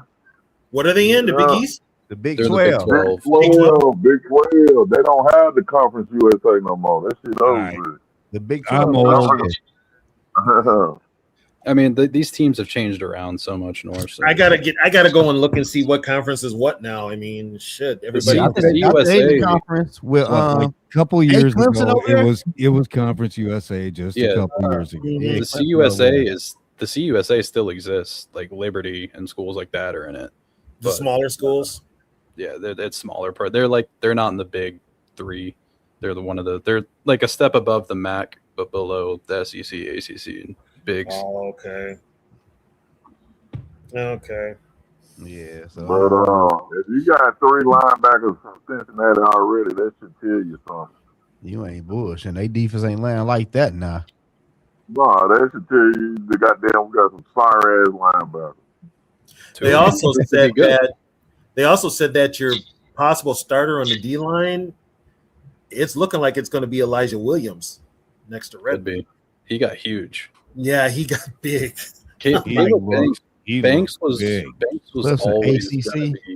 Banks was always going to be like not a 3-down lineman. He was always going to be first and second down, and like known third. Oh yeah, Clemson with Florida State, right? Who? Yeah, ACC. Who? Clemson, Florida State. Yeah, ACC. And I still say Banks is on a snap count this year, just to be on the side of precaution with his foot. I don't think the foot thing is going to be a thing. Maybe early in the year. Okay. I think Rap had a dude named Skoldock on, and he's like a legitimate foot surgeon. Like it's his entire life. And he said he hurt his foot initially, and the reason it got hurt a second time is because they didn't recommend the right recovery first, and then he wore cleats at the combine that were too tight, and still had that freak combine. And I'm not the biggest Caleb Banks guy either, but my concern for him isn't injuries. It's just I am concerned about his play. I wasn't a huge fan of that pick. Big boy gonna go crazy on that D line. I hope so. There's not only that, Brev, but there was also the point of him ramping up too fast. Yep. He when he gets down, when the ball is snapped, he will like shoot up immediately on a lot of downs. And he doesn't stay down. He doesn't get leverage from out of his stance. He comes up right away. But you can coach that though. Yeah, you can coach that. I don't know. I don't know if you can coach that for his frame. I don't know. You know what, Brev? It can be, because what you got to do is he's got to show control. To not once that ball is snapped, he's got to stay low, and then engage and go up. Where he's just jumping up and just you're going to get taken. You're going to get taken out every chance. Slap in the NFL. Yeah. So he has big bust, but that through the entire draft process, my problem with everybody, because we were like, before we became consensus the Eneman, which I would have hated even more. We were all on Caleb Banks, and like my problem I would always bring up with Banks wasn't the foot injury. It was always the tape, just because it was so inconsistent. There was great things on there, but it was the plays between the highlight plays are just like, oh, he's just standing up and getting taken out of the play, and his motor's just gone. So I'm concerned about it. He could be a freak though. I could be. I hope. I think you know what though? He'll have somebody. He'll have somebody on him like Flores and whoever the D-line coach is that'll be on his ass every chance they can. Yeah. And if he's not doing what he should be, when that inactive list comes out an hour before the game time on Sunday, his ass is going to be on it. Mm-hmm. Yeah. And I want to ask everybody a question. If a player is dominating his man and his position, what does it matter how is he doing it and the technique or not? If I'm whipping my man, Imano, what does it matter? No, he said if you're not doing it consistently, that's a problem. He can take out a lot of plays. If you take plays off, that's a problem. Consistency comes with repetition and practice and routine.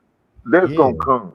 But if you dominating your man and I'm whooping his ass every down, what does it care what it looks like? He's not whooping if ass. He's not whooping his ass every play, Dre. That's what we're saying.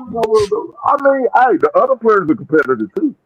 Dre, what we're saying, Dre, is he's not. It's all about consistency. He's not consistent. If you're going up and you're beating your guy every play, that's different. But when you take plays off, and it's noticeable that you take plays off, or they're getting the best of you after a few investments, that's going to be a problem. Yeah, but hold on. Dre. Here we go. Dre. Damn. Well, I'm going to change my goddamn name. Dre, hold on. I'm not chewing you out. I'm talking nicely. Can you listen to me? Yes, sir. It's not only about that. It's not only about college. It's about raising everybody up to the pros. Everybody is so much more equal in the pros, right? That's what Thank you. Thank you, boys. Thank you. You just answered every question I just asked. Okay. Thank you. And again, if I'm dominating my man and getting the job done, who cares what it look like? Hell, you can line up upside down. If you get to the quarterback, good. I don't give a damn. Get Okay, to the first of quarterback. all, you lining upside down. I got some questions. That's an example. I don't care how you get to do it to get to the quarterback. Just do it.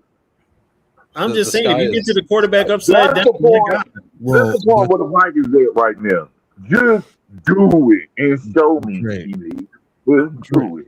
Dre, that's a good point, but I think we all know that from college to pros, it's a big technique, jump. Big contrast. Technique is a big thing. Yep. Yes, technique is always big. But at the same time, if he's coming in at a rookie and he's dominating his man, yeah, I'm gonna let you do that. And then when you come back to the sideline for a breather, when we rotate in another 3 or 4, I'm gonna coach you up. But at the same time, if you out there kicking ass and you bigger and better than your man, which 9 times out of 10 he probably is gonna be bigger than the person he going against. Well, I'm football, bigger is better. Thank you, Dre. Not necessarily. Man, that just comes from a handful like Antoine Winfield or somebody like that, man. And they come by. I ain't gonna lie. I've actually lined up against guys bigger than me, but they were soft as hell. Yeah, and they was younger. They was a lot younger than me too, and I'm like, damn. You can be too tall on the interior line. You have a mental edge on them. You older than him. You got a mental edge. You got a hell of a advantage. But at their age, not only did they have the physical on me, but if they had had the physical and the mental, I'd have been toast. Well, the fact that we only relied on one. Yeah, because 9 times out of 10, your father time is not on our side. Father time even though you might have been taller, or they might have been taller than you, TB. Like if you're an O lineman and you're going against a D lineman, the first thing they're going to teach day one of being a football player in the trenches is to get under the guy. So you have like a height advantage at that point, and that's why I think Caleb Banks. You can be too tall at defensive line, and Caleb Banks is on that line. That's why I'm concerned. NFL you can definitely get under him. I'm gonna ask something. Did you think Reggie White and Lawrence Taylor and Bruce Smith and them always lined up with correct leverage every single time? No. They were also coming off Reggie White was different because Reggie White was a freak of nature. He could take on anybody. I'm just using an example. Everybody should know Reggie was football before 1998. But Reggie was 6'5". Reggie was 6'5". Playing defensive end. And where was Reggie White coming from as well? He was coming off the edge. He wasn't on the interior. Well, Philadelphia, they had him playing every position on the line. And so did he play defensive end? I think Reggie was what, 6'5", 280? Over 300. 290. He wasn't yet 300. He was huge. He was 290 for sure. Reggie White is the biggest man I ever seen in my damn life, TV. Yeah, but you never saw Buck Buchanan. You never saw Ernie Ladd. Them cats. Reggie could also throw. He was that strong. Yeah, he could throw a man his same size to the side. Dude, he was throwing Corey Stringer, and Corey Stringer was 350. Banks has an inch on Reggie White and almost 40 pounds. Look how many times he swung Larry Allen today. Yeah, Larry Allen was damn near 400 pounds. Larry Allen was probably one of the best linemen I ever seen in my life. Reggie White is an extreme outlier and is also an inch shorter and 40 pounds lighter than Caleb Banks. Is he really? Yes, Caleb Banks is way bigger. Damn. That's crazy part. Okay. What is Caleb? What is Caleb? 290. 290. Because they measured Caleb Banks at 330. So he was 290. And Banks is 6'6". 6'4". Or 6'5". 6'5", 290. Bob, Reggie died in his sleep. He had sleep apnea. That's what took him out. And I think that weight is way. I think that weight. No, he died in his sleep. I got the Yeah, he same definitely sleep apnea. I got the same kind of sleep apnea he got. Yeah, I can die anytime in my sleep too. But because he was only I think that weight off for real. I don't think Reggie White can walk through any door without turning sideways or ducking his head to get in. He must have gained some weight afterwards because he finished his career with Carolina and he was on his last leg then. But then he basically vanished from public. I bet you at Green Bay, man. I bet you that something big. When he went to Green Bay, I bet you every bit of he was goddamn 300 playing defensive end. When he went to Green Bay, they had him listed at 290. 290. No, they probably being friendly. They probably being friendly with the 290. Hey, y'all, I gotta get out of here now. Shit, we've been going I'm for 3 hours. I gotta go to work in the morning. I'm out of we've here. been going for 3 hours and 30 minutes. Dang. Yeah, I just want to jump on and tell everybody Vintage Vikings will be on. It's back on. It's going to happen. Let's go. Let's go. Yep. Another show. Hey, good talk, fellas. Good talk. Thanks for having me on, Zoe. For sure, North Beat, Drake, TB, D Wood, Dale, Nugs. I appreciate y'all. Subscribe to the channel. Enjoy y'all night. Be safe. And I'll see y'all again. Peace.